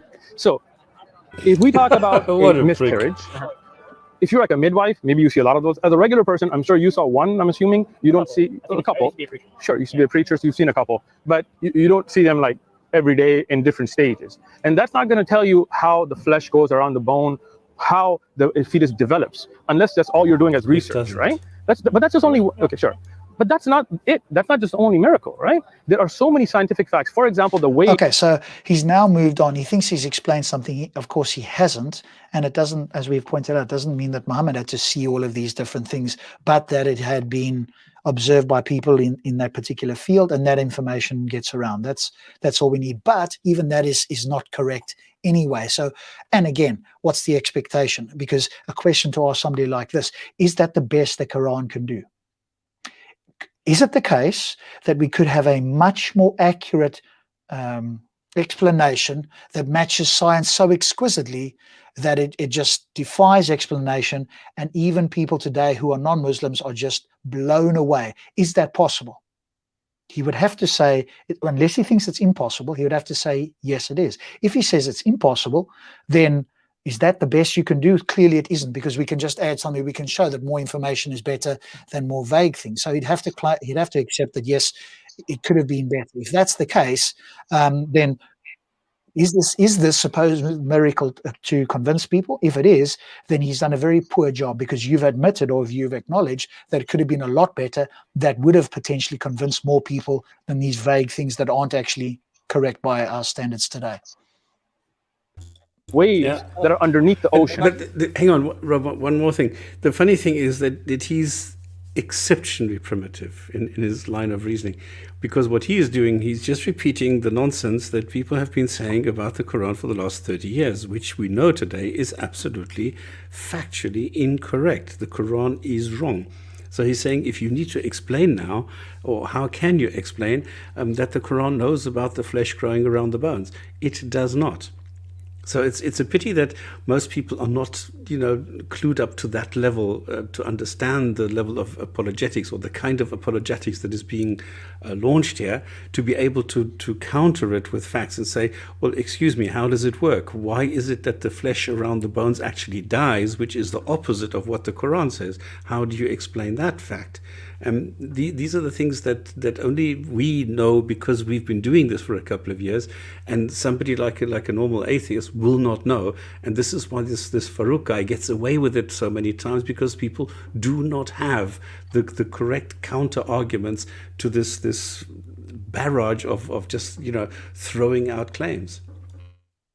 Yeah, I think that's a really good point. Most people that walk past are lay people, and when they do encounter somebody that has some expertise, then you'll see the tactics change as well. They won't make these sort of claims because they suddenly realize that they are speaking to somebody like you or me or whoever it may be that have read a little bit about this and are going to ask them. And I think the biggest thing here, like I say, if you're a lay person, if you're not somebody that's taken time to do this, then just ask them to show you. One of the greatest things you can do if you don't know something is say, please open the Quran, let's read it together. And then we read the verses and we see whether they match the claims. And that's a way any layperson who doesn't know anything can get to see them do it, because otherwise they take advantage, as you quite rightly point out, make these big claims, hoping, and for the most part, it's the case that people either don't know this or aren't going to challenge it very much. But just get them to open the Quran and read it out. And then all you have to do is use your critical faculties and go, okay, does that match what you've said? It's much easier.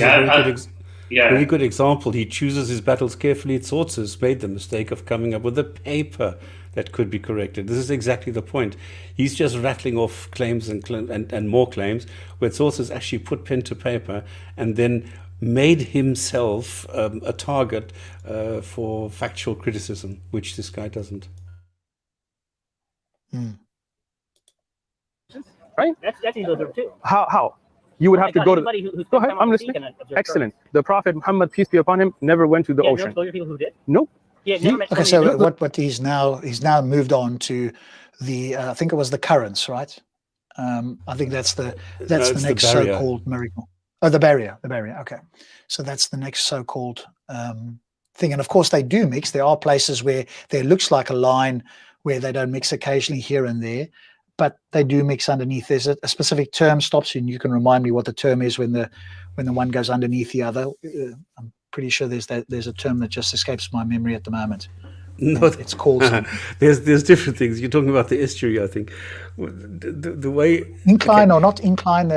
the something Klein? No. You have the halo Klein, you have the Picknock Klein, you have the different qualities or attributes of water. So the salinity, the temperature, density, all these things can vary.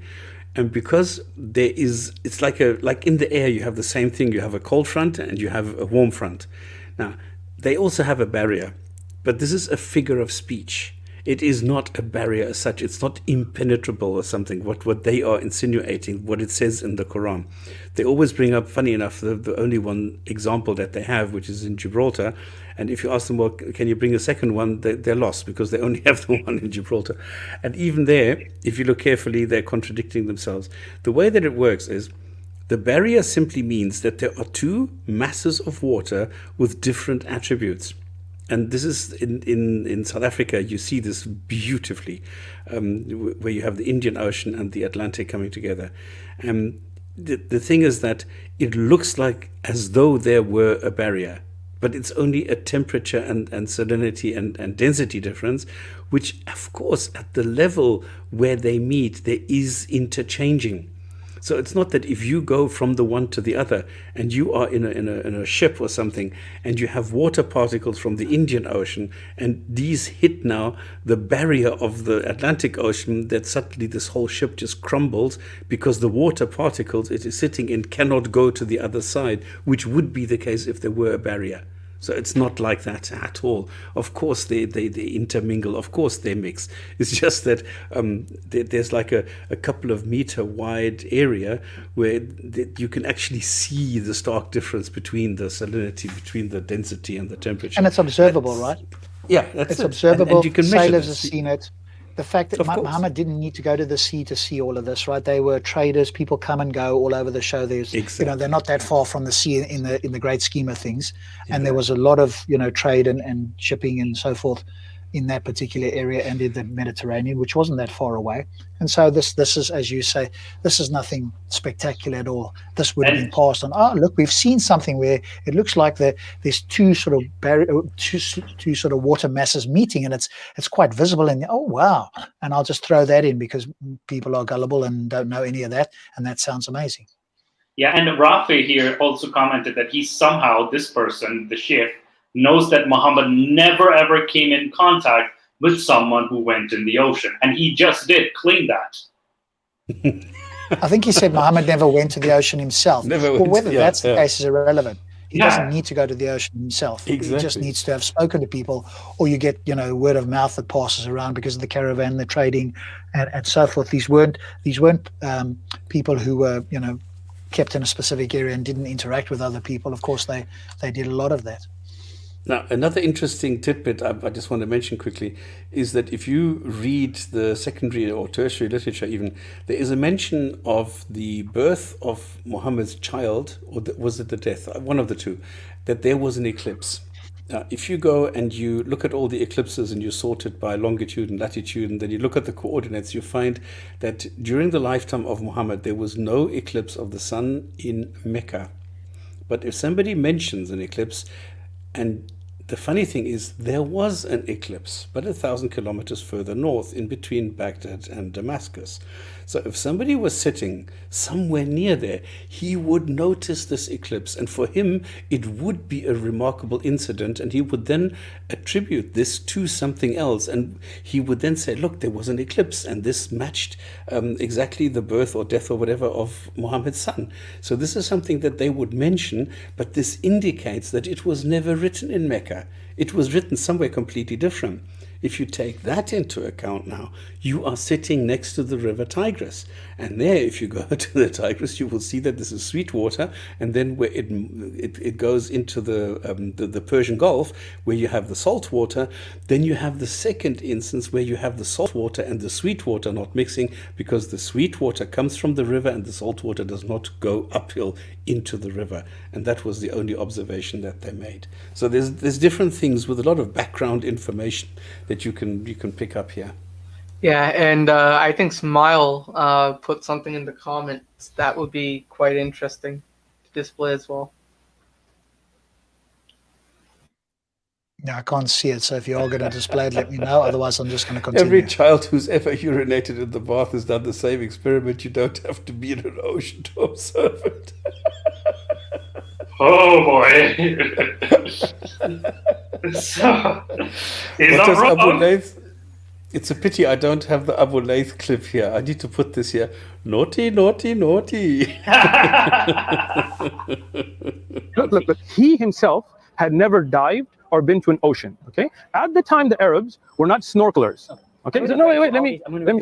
Okay, we got all the miracles. We granted it. Okay, I'm good. going to grant you all the not miracles. I'm going to grant you all the claims. Well, you just said miracle. Now you're going to change it. I don't believe in miracles. Okay. Well, you're a preacher. You don't believe in All miracles. the supernatural claims. Okay. How do you know that? Because of God. Excellent.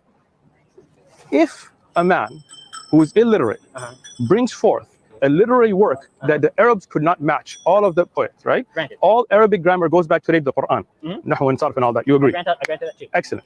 And it has scientific miracles. Let's grant that too. And it talks about the solar system and everything. Okay, and he's God- giving away far too much. Okay, so let's just see what his end game is here, because I think he's just granting everything. So I think his idea is, how do we know that it came from God, right? But if it's a miracle, what else are you going to appeal to? So to me, he's granting way too much, but we'll see if it comes back on him or not.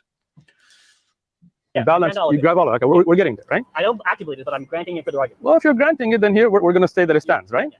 Then we say that there has to be a explanation for this, right? Okay, So here the too. Quran itself explains that. It explains that this is not the words of Muhammad, peace be upon him, right? Rather, please, go ahead. Rather, this is a divine message. Even when you look at the story of Joseph in the Quran, one of the Jewish rabbis objected, why was Joseph in, why was Musa in Egypt? And the Arabs, the people of Mecca, they couldn't answer that until the Quran revealed Sa'ilun, the people who had su'al, to explain to them how these things happen. Okay, how do you know that Hold on, I'm getting this here. I listened to you, right? Remember the rules, right? Thank you. Okay, just let's remember here that he's saying that it's because the Quran said so. Well, obviously that's not going to be impressive to everybody else, right? So why would one care about that? It's it's using your own text to justify your own views. Obviously, that's not going to be what's going to be stronger to somebody who doesn't believe is some sort of external source. But then, of course, they have these weak things, as you pointed out, stops with Ramesses and that sort of stuff. So they don't really have anything external that would be in any way remotely persuasive.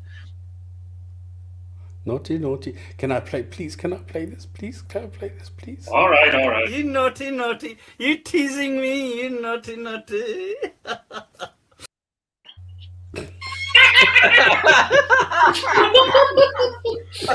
Oh, God! If there's a God, if there are gods, gods bless Abu Layth. That needs to become a GIF in our Discord as well. Someone says something bad. You naughty, naughty. I like that. So, if it was just one scientific miracle, we could have said it's a guess. Okay, we could have said it's a coincidence. But when you match things like the splitting of the moon, which was not just documented by people who were there, but if you look at the literature, historic literature, it was documented by Hindus in Stop India. it right there. Right? Who the hell documented the splitting of the moon?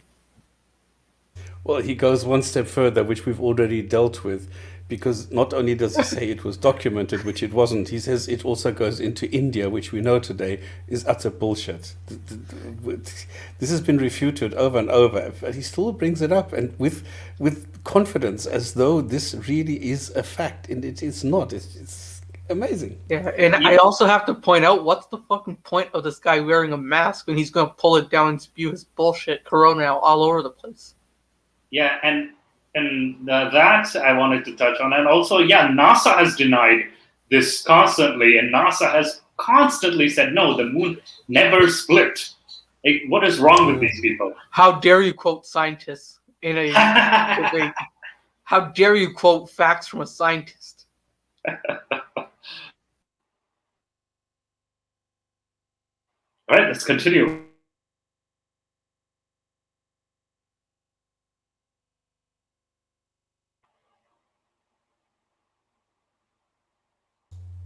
Rob, are you okay? Rob? Hello? I think something must be up. Oh, but I heard a noise which could have been a phone, so he might have muted his mic, that he's busy with something. Rob blinked twice. Could be. Because I heard some noise somewhere in the background, but I couldn't place it. So it could be that he's on the phone somewhere. And, Hello? Yeah, Yep. there. Hello, hello. Oh, there he is. hello? Can you hear me now? Yes, we can hear you. Yes? Okay, I'm not sure what happened there. Do you have a blackout? Possibly. I mean, I've still got the video up and stuff, as long as you can still hear me. I've just swapped over to Yes. some of the mic here as well, just in case. Okay, let's carry on then. I can send you all the references if you like. I taught this. So, Sure. hold So on, let me. hold on, because you made a huge claim that requires some kind of All right, can I finish and then I'll let you finish? I'll let you interrupt me. Go ahead. You're trying to Go ahead. confirm Go ahead. miracle in the Quran. Go ahead. Miracle in the Quran, you say mostly. I'm sorry.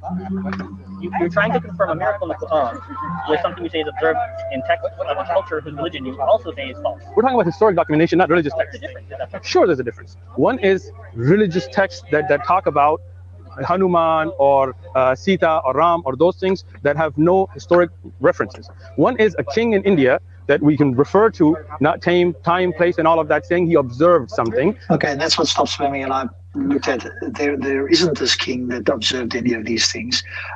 So there's this a vague notion of this in the London Museum, but then you look a bit further. And in fact, it's just like a myth.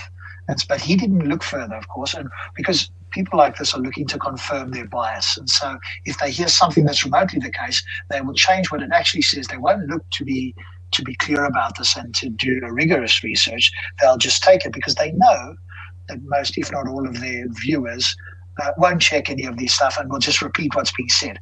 But then they don't anticipate people like myself or Stop Spamming or others who will go look to see whether this follows all the way through. And in fact, it doesn't. But he will keep claiming this all the time, right? Now, to change his mind would be a very, very difficult thing to do because now we'd have to go through and show all of the evidence that this would take a long time.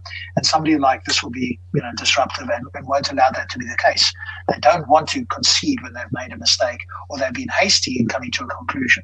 So they have tactics to avoid, being shown that their research is very poor, to say the least.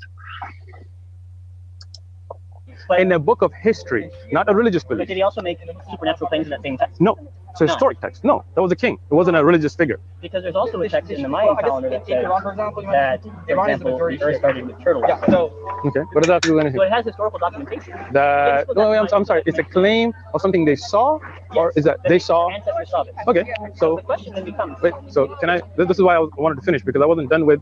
It's not just there. It's not just the Mayan. It's not just the Hindu. The people that were physically there that saw the splitting of the moon, those ahadith are recorded, checked for authenticity, who said it, when they said it, right? Okay. And it's also accompanied and supported by people that were not physically in the same geographical location. Okay, so see how he tries to make this sound way better than it is. I mean, this is pretty poor, right? Or even if we were charitable about this, forgetting the Indian thing because we've now looked into that, so that isn't the case. But even if we were charitable about the Hadith thing, all that, if we said that they were reliable, blah, blah, all that claim, all they're recording is what they claim to have seen. That doesn't mean that it in fact happened. So that's not going to be impressive to people. But people like this will just rattle these things off and then think that they've said something substantial. But when we put this under a little bit of scrutiny, we find that it's a lot of rhetoric, and actually there's nothing much of substance here.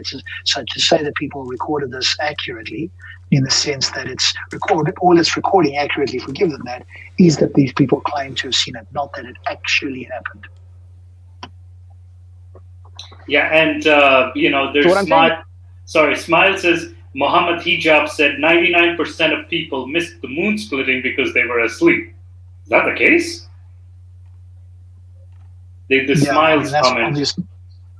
Well, that's obvious nonsense because if one person in India supposedly saw it, the expectation is that most people would see it. And again, you would see it from anywhere where it's visible that this happened, even if it's during the day. Obviously, we can all see the moon during the day or the night. So wherever it's visible on Earth, that covers whatever percentage of the planet. So yeah, I mean that's complete nonsense. I mean, but this is the sort of nonsense that will come out of people's mouths. And the problem is that nobody checks this. And so they've become very used to, this guy is another example, hijab, whoever, right? They can just make absolutely ridiculous claims. And some of them, the Muslims will just nod along. If they're critically thinking people like us, these guys would have been, well, A, you wouldn't be Muslim, but B, they would have been out of business. They would be a laughing stock. But because, as you guys have pointed out as well, so many Muslims are so gullible and they're not taught to think critically, they will just nod along. And it's especially the case because it confirms what they already believe. So once that happens, there's no longer any reason to look any further or to look at it. But and on the occasions when Muslims start to do that, then sometimes they become ex-Muslims. They're going, hang on, I've done the research. Some of you guys have done that. We've had other people here. But for most of them, they won't do that, unfortunately. Yeah. Saying is, once you get the scientific miracle, which you've granted us, and then you've got the linguistic miracles, then you've got, for example, I'm sorry. How's it a linguistic miracle? Excellent.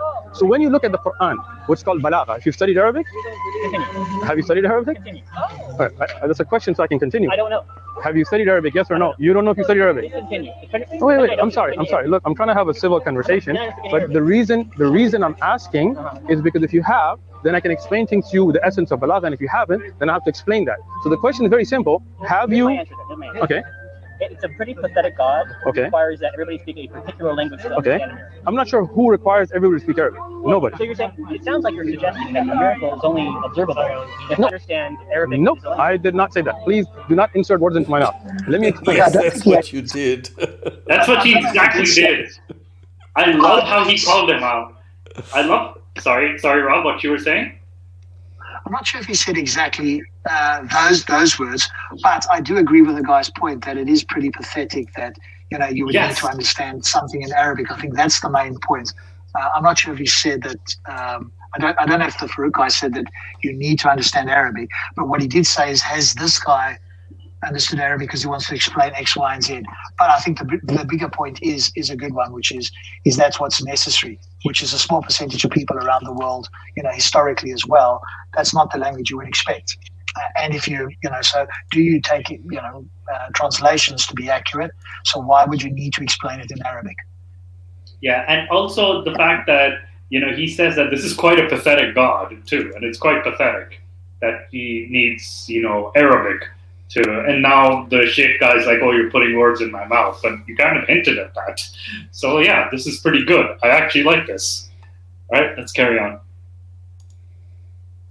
Explain something. Okay. You asked me about the linguistic miracle. Sure. You started to go about Arabic and then I studied. Again, I'm speaking and you're interrupting. Well, I'm trying to clarify. I know, but remember when you were speaking and I didn't interrupt you to clarify? So if I'm speaking, please, if we have respect, then we can have a conversation, right? Okay. Well, so I have when to we talk argue about the with scientific miracles, that has nothing right here, because he did interrupt this guy when he was making a point quite often, actually. Yeah. to do with language. Okay, we've already granted that. So you don't have to speak Arabic to know the miracle of the Quran. But when you ask the linguistic miracles, then I have to ask you about Arabic, because inna anzalnahu Qur'anan Arabiyya. Quran was revealed in the Arabic language. So the linguistics of the Quran have to be in Arabic, because that's the language it was revealed in. Okay. Okay, but that's a problem for you then. That's not going to be impressive or effective or interesting to anybody who doesn't read Arabic. And we're going to be skeptical of it anyway. So I'm not sure that you'd want to do that. And in fact, this book that Abbas, the Muslim apologist here in the UK, always appeals to, is an English-speaking guy that reads it, and it's in English as well. So even his supposed ring miracles and this and that, ring structure and all these sort of things, he's still using the English version. So I don't think that this is helpful to say that you've got to read in Arabic and that's the only way you can see this, unless he's talking about a different linguistic miracle. But even if he is, then that's not going to be impressive or interesting to somebody who doesn't believe it. I'm just going to shake my shoulders like he would and go, well, I'm not interested in that. That's of no interest to me. You're just making a claim about it. I'm not interested. I'm not going to learn Arabic to see if there's some linguistic miracle. God in his wisdom supposedly would make it easy. And if everything's a test, well, then clearly the test is designed for people to fail, because most people are never going to learn Arabic, and nor should they if God wants to communicate clearly. So this is not a good line of argument from his point of view. And not only that, when he says, he brings up the Quran is in Arabic, right? I like how the atheist is like, so what? And I would have said the same thing. So what? Exactly. Yeah, it's that's not appealing to, like I say, to any of us. Yeah. So. Yeah. So for And especially the case if it's supposed to be a message for all people for all time. If you said it was for those people at that time, fine. But all people for all time, no. That's like, learning, some, like Eskimo or whatever it is, where there's very few people that speak that language, and then saying, but I sent the message for all people. You could have done a far better job of it.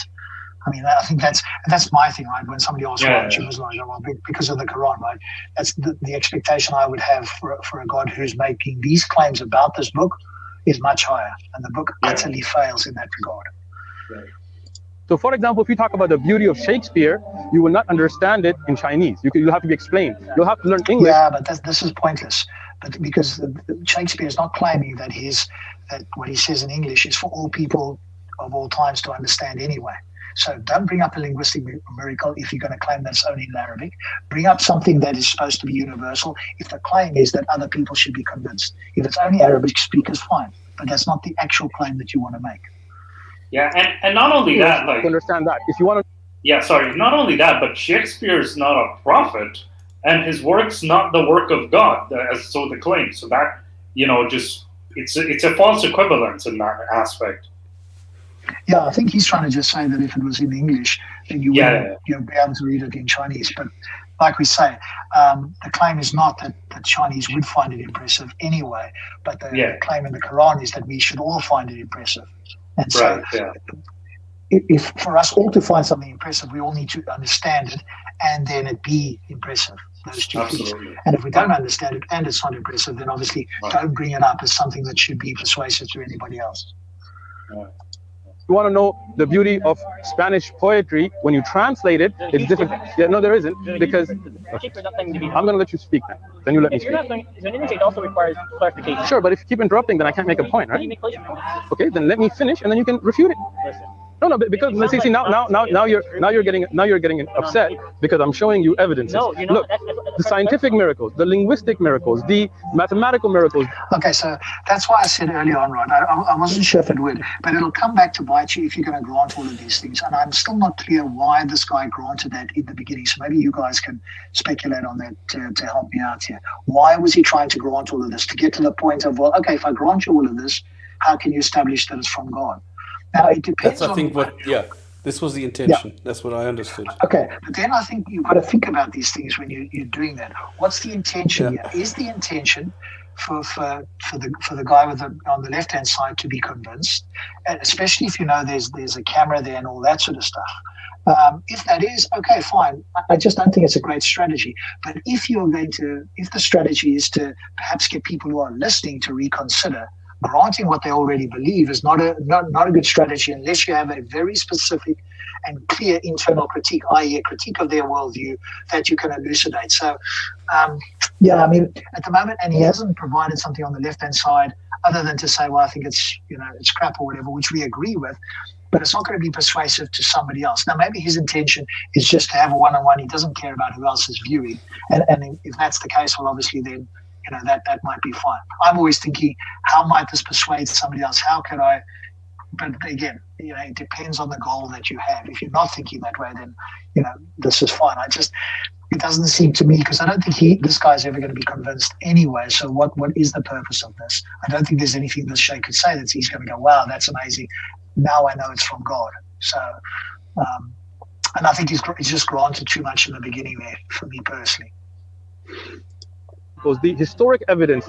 If you put all of that together, I believe an illiterate man in a desert that had no access to such knowledge, that had never been to an ocean, would not know that there are waves underneath the ocean, that would not know that sweet water and salt water, those things that the Arabs didn't know, that they disputed about, but they came to be true. This shows the miraculous nature of this book. This is the word of Allah. That's what I believe. Hang on. Sorry. Okay. I don't understand this. Who is now saying what? He's saying this illiterate man is so brilliant that he knows all these things, but he just said he didn't do anything. He's illiterate. He's not the one who's doing anything. It's his God. So what is he arguing for? What is his real point here? Well, I think what his point here stops is that he's got the mic on. He's now elucidated very clearly and concisely why this is a miracle. Now, it's literally no chance that the guy on the left-hand side is going to accept that. But again, this is not the point. This is a propaganda stand, and the Muslims have now heard him go da da da da. That's why this is a miracle, and because the guy granted it for the sake of conversation, it sounds like he said something substantial. He's now summarized the point, and this guy hasn't really said anything of significance as a rebuttal if you are somebody who aren't looking at it from our point of view. So I think it's a propaganda thing to summarize this whole thing, which is simply the claim again, is repeating the original claim. That's why I think what he's doing here. Why is this Farooq guy constantly going on about Muhammad, who plays no role here? Well, obviously he thinks everything comes through Muhammad, and he doesn't have to say it specifically, but if he can summarize the position and repeat what he said at the beginning, it sounds like to the gullible ear that he's had a strong argument here. Yeah, but Muhammad is just an MP3 player. On the one side you have a microphone, on the other side you have a speaker. That's it. Yeah, but I think that the reason is because his claim is that, this MP3 player, this couldn't have just happened automatically. The only way he could have known, quote unquote, all of these miracles, linguistic, is if it came from God, because Muhammad couldn't have done this. So that's the idea, right? Yes, he's just that, but that is the miracle part of it, that he's this, MP3 player, to use your term. That's what's so miraculous. You have an option to believe it or not. Unlikely to be that it's divine. Why not? How do you explain it then? So that's what we call a logical fallacy. It's called the argumentum ad ignorantum. I have no other explanation, therefore I'm going to accept this claim. That's not true, because the claim is in the Quran itself. So the Quran is true because the Quran says it's true? The Quran is true because it tells you it's true, and scientifically, can I finish now? Yeah, okay, so obviously the first part is a circular argument, but then he wants to bring up and say science shows that it's true. So that's the part. That's why I don't think he should have granted that, because he should have challenged that. Obviously, if it was just the Quran saying it's true, that is laughable. But the second part is the part that he hasn't really pushed back enough, and he granted in the beginning much too quickly. Yeah. Okay, so let's talk about the Bible, okay? Sure. I don't believe either. You don't believe in the Bible? I don't think there's any God. Okay, you don't believe in God at all? No. Okay. So but he does this. I've watched a couple of other videos, because Thompson and I were choosing a couple of other videos. This is his other tactic, right? He'll immediately pick up the Bible to try and what's the word? Create a straw. Contrast it. Yeah, contrast he'll show you all of the bad things in the Bible, how this can't be a scientific miracle, etc. So what he wants to do is say all of these things are wonderful, and then contrast it with the Bible and go, look how bad this is. It says it's a flat earth. It says X, Y, and Z. Look at how wonderful our book is. So there's this compare and contrast. So it's a script that he's got running that he does, because if you go watch on this One Foundation channel, he does this with other people. Immediately after he said some of the stuff, he picks up the Bible and says, let's see what the Bible says. Either assuming they are, or even if they're not, like this guy was quite clear, saying, well, I'm not interested. But what he wants to do is show this ancient book of ours is so much better than this other ancient book. So it's just a script that he runs at some point, because you'll see it in other videos. Explain to me where we came from. So this is another fallacy. Okay, that we didn't come from anywhere? I'm not saying that. What I'm saying is, because I don't have an explanation. Okay, so this is a vague and rather silly question, and the question is, what part of where we come from do you want to know? Because here's what will happen. If you say, stops in my mind, okay, so we came from our parents or whatever, they're not going to accept, okay, cool, thank you, you've answered my question. What they'll do is they'll shift the goalpost. Well, where did they come from? Well, they came from their parents, Where did they all come from, right? They'll keep shifting the goalpost, and you could eventually get to the point where, okay, so where did, the carbon and the heavier elements that make up part of our body come from? Oh, that comes from a star. They won't be happy with any of these, so the goalposts will keep being shifted all the way back to the universe. So you don't have an answer for the universe. Right? So that's why I think you've got to be very clear here. This question is a vague one, and you've got to nail it down in the beginning. Are you just asking, where did I come from? Are you asking where the humans come from? What are you specifically asking? Because that vague question is irrelevant. I'll give you an answer, and you'll shift the goalposts. So make them give you a clear answer, and then you can say, well, okay, why do you want to know that? Or whatever answer you want to give, so they don't just keep shifting. And if you do answer it, then insist that they confirm that you have answered the question, because they won't confirm that and just move on. Alternatively, what you can do is say, I don't know, do you have a suggestion? Yeah, that'd be another way. You could just, that's a good one, right? You could just say, well, there's no consensus on this in terms of, if you wind it all the way back to, say, the universe, presumably you are making the claim, what scientific evidence do you have, or something like that, yeah. You do admit that you don't have an explanation. I think we have a pretty good idea. But You do. So what is it? here's my explanation. Okay, I'm listening. Let's say I didn't have any answers. Okay. That does not resolve you. I'm sorry, does not absolve you of the responsibility to provide empirical evidence for your explanation. Okay. So you're providing so far a logical fallacy to buttress your argument. let me.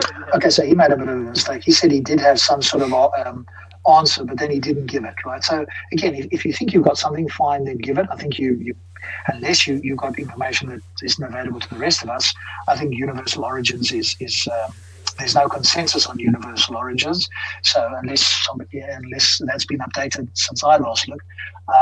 But if he says he's got something strong, but then he doesn't provide it, that doesn't look good. Then don't say something unless you have got that and you're willing to provide it straight away. But luckily for him, I think this guy, they just moved past it. Otherwise, if I was the sheikh, I would have pressed this guy. You said it. Come on, give it to me. Be very careful of making claims unless you have good reasons or good evidence that you can immediately supply to back it up. Otherwise, it just looks bad on you and it lets them off the hook. You have not. You said you wanted. I'm listening. Right. So let's say I don't even know why I'm here. I don't even know my mother or father. Right. That does not mean that if you say, well, you're here because the Khazis had sex and they had like rainbow sperm and now you're here because you're big old right? I am no more inclined to believe that argument than yours because I would first require empirical evidence. Now, a confluence of coincidences does not equal evidence. So you're saying, we're assuming, of course, that all the things according to the Quran are true, right? Sure, we've already agreed to that. So the Quran is true, that's true. Well, I read a book that says it's true because this book is true and therefore the sky is actually purple. I mean, that's ridiculous. But I could also, again, make 8 more claims. I'm just listening. Sure. So to say that I don't have an answer, it makes your answer by default correct, is also fallacious. Because then the person who's never met a Muslim but has met now a Christian, well, they don't have any explanation, but the Christian now has Genesis, right? So that makes Genesis true? Okay, so he's just rabbiting on here himself. We've got to be critical of him as well. This is very poor. As you said, all you had to say was, I'm undecided on this because that's what the scientific consensus is, or I'm unsure. Can you provide an answer? And if so, what evidence do you have? Are you also undecided like me or not, right? So now he's just rabbiting on it, and he's not doing himself any favors here. Because there's no argument really. Sorry? There's no real argument here. No, he's sort of just rabbiting on here, saying, well, hey, if I don't know, I'm not going to accept yours because yours is an argument from ignorance. So I don't think that's helpful. You can just ask them to provide evidence. Don't say, I think you tripped up in the beginning, say, yeah, I've got an answer, didn't give it, and then backpedaled and kind of said, well, you know what, I don't have an answer, but I'm just not going to accept yours because it sounds like God in the gaps. So if somebody knows him, tell him about the Gin and Tonic show, come here, and then we'll sort him out. Extraordinary claims require extraordinary evidence. When you're making I'm just listening right now. When you make a claim that everything was created, that's an extraordinary claim, but we have no evidence of things being created. You're done speaking? Yeah. Thank you. When you talk about an extraordinary evidence, we have already agreed that there are linguistic miracles, there are scientific miracles. Okay, scientific miracles. You said I'll give you that. Sorry? No, this is a Did tactic. you say something? Yeah, this is a common tactic. We have already agreed. No, you haven't. This is your assertion that you have agreed. This is just a tactic they use to make it sound as though you have agreed, and therefore they can now build on this and carry on. No, you have not. He's made this like clear a lot of times. Yes, we can hear you. We can hear you, Rob. But Rob? Did you hear me? Do you hear me? I can hear you now. Yep, something happened. Okay, perfect. I can hear you. You said there's a common tactic. Yeah, the common tactic that people pretend as though they agree, but they didn't. It's just that they say, yeah, we agreed on this, and then pretend that they can build on this and move on, when in actual fact they haven't. Yeah, so this is the part that they had in the beginning, right? So they cut this in, this part into the very beginning before the actual debate started. Grant that for the sake of the argument. Look, we're not here to debate. If you granted it, that means it's been granted. That means we've established it. So, okay. You said you will grant us that there are scientific miracles. For the sake of the argument, yes. Okay, so we are saying I don't believe the argument. You can believe whatever you like, okay? But if there are scientific miracles, for the sake of the argument, you've granted it, so you can't go back now. No, I'm not granting it. What I'm saying is I'm allowed. Okay, so if you allow me, then let me continue. You see how I listen to you and you're interrupting me the whole time now, right? You guys just sound like no. You can't make a continuous argument Look, I think you're banking on I'm just listening to you, and you're not letting me refute, because when I start to refute and you realize I'm right, then you corrupt me. Then you interrupt me. I'm being dishonest? Yes, you are, in a way. Have a nice day. Okay, let's leave it there then. Yeah, I don't think that was. I don't think he was good, of course, the Farooq guy, but I don't think the other guy was particularly good either. And then, because he did constantly interrupt as well. So, and then didn't want to grant it. That's why I think it backfired on him at the end there. Don't grant those things unless you've got a very specific point and you get to it quickly, because otherwise it gets lost. And also, he was right. He said, okay, you granted it. And he said for the sake of argument, but by this stage, it's now too late.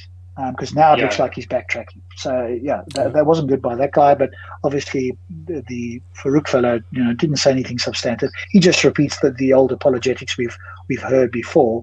And now imagine he came on here and tried to do that. Right? But, it's much easier if you're doing it in the street or if you're on the Muslim stream, because you'll have 3 or 4 other guys that can run interference for you as well. And there you can be a little bit condescending and so forth. But if you wouldn't have an easy time if you came on here. Let's just put it like that. But what's the chances he will? Right, we'll invite him. Anybody knows him, have him come on here, and let's see whether he can defend this with some of us. I talked to this guy. I invited him, and I invited the other guy as well. The guy from Durban, the Sheikh. Okay. Also, Rob, what would you recommend before granting something? Like, what would you recommend instead of doing? Like, instead of granting for the sake of argument, what would you recommend doing if you found? It depends on the point or the goal that you have, right? I think, and you guys may or may not know this, I think an internal critique is much more effective than an external one. So the difference is, if you do an internal critique, you do grant many of the presuppositions or many of the ideas that the people hold. And when we're critiquing Islam, or at least myself and Stops, and most of you guys as well, we're going to grant them. We're not going to challenge whether Muhammad existed Allah existed or Muhammad existed, but we're now going to accept that and see where does that lead. Is there a moral problem? Is there some other, lack of evidence? Is there a contradiction? Whatever the case is. So the internal critique, granting them what they claim, or much of what they claim, for a specific purpose, I think is the most effective way. The other way to do it is to do an external critique. In other words, do it from our paradigm. Go, hang on a moment, we don't accept any of this. Give me evidence by my standard. That method is less effective because they might say to you, well, we don't accept your paradigm. What is it? And they've got a very good point. They can ask you. They can say to you, well, okay, what would you accept as evidence? Now, if you're not clear on that, then it looks like you're being unreasonable because you have no clue what it is that would convince you. And that doesn't look effective. So I prefer to do an internal critique. I'll say, okay, let's assume that Muhammad existed. Let's assume X, Y, and Z. Let's see where does that lead us. But then you've got to have in your mind a very clear idea of what you're going to do. And I think granting all the miracles, that one, unless you've got a very specific reason, I wouldn't do that, unless maybe you guys can come up with a scenario where you would grant the miracles. But I think doing that is, you're just giving away too much, and I don't see the value of it, although I'm open to hearing an internal critique where you do grant all of that stuff. Yeah, I also do this when I know exactly where he's going, where I'm going, and I know that the interim steps are not really going to help. But I know that I can kill him on the final sort of argument, and this is when I then said, well, look, let's just skip this and cut to the chase. Yeah, so, okay, cool. So, I think that's all I have to say. You guys can do some closing words there. I've got to just take a quick loo break, and I'll be right back. All right. Closing words. Yeah. You heard the man. Okay, so it's definitely an interesting conversation. And I do remember, Stops, you did state the standards on how to measure the scientific miracle, which is first step being, what does the verse actually say?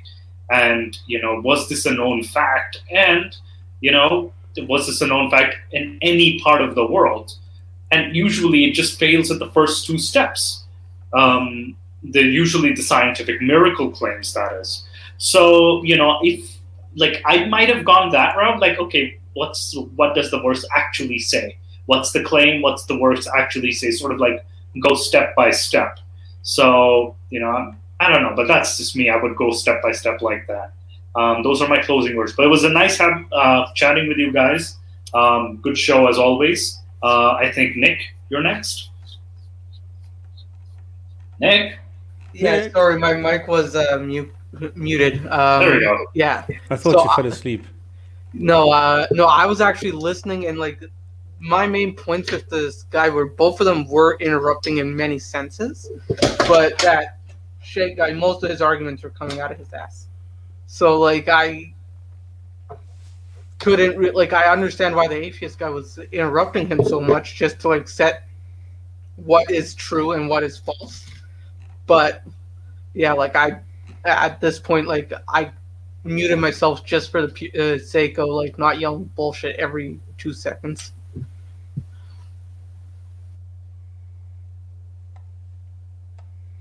Shit. I'm trying to look for the video. I'm trying to answer the question what the video was at the beginning. I forgot the name. It's if you go to the original video, the end times with Hamza Yusuf.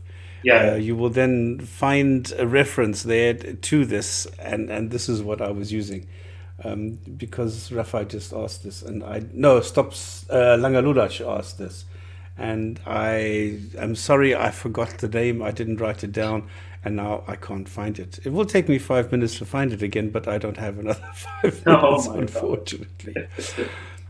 All right, then what is left for me to do is present to you the Hadith of the week, which is narrated by Abu Huraira for a change. Allah's Messenger said, whoever says Subhanallah va bihamdihi, I don't know what that means, 100 times a day, will be forgiven as all his sins, even if they were as much as the foam of the sea.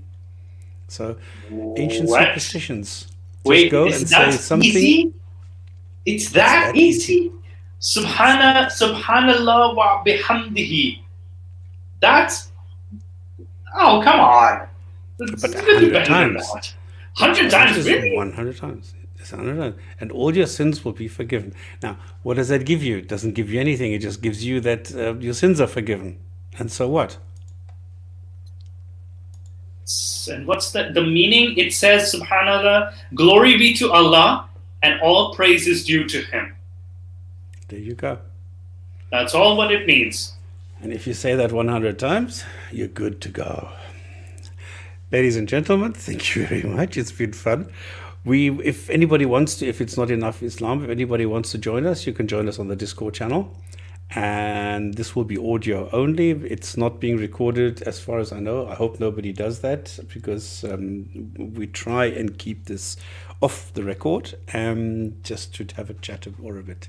Otherwise, we shall see you next Friday. If anybody wants to participate or contribute or has an idea, you're always welcome to come here, and I'll give you 10, 15 or whatever minutes so that you can do whatever, present anything that you want to talk about. Other than that, if you want a specific video to be critiqued or something, just let us know and we'll see if we can accommodate it. Enjoy your weekend. See you next Friday. Thank you very much for being with us. Thank you, panelists, for being here and providing us with all this information and interaction. And thank you to the chat for being here. See you next week. See you. Bye-bye.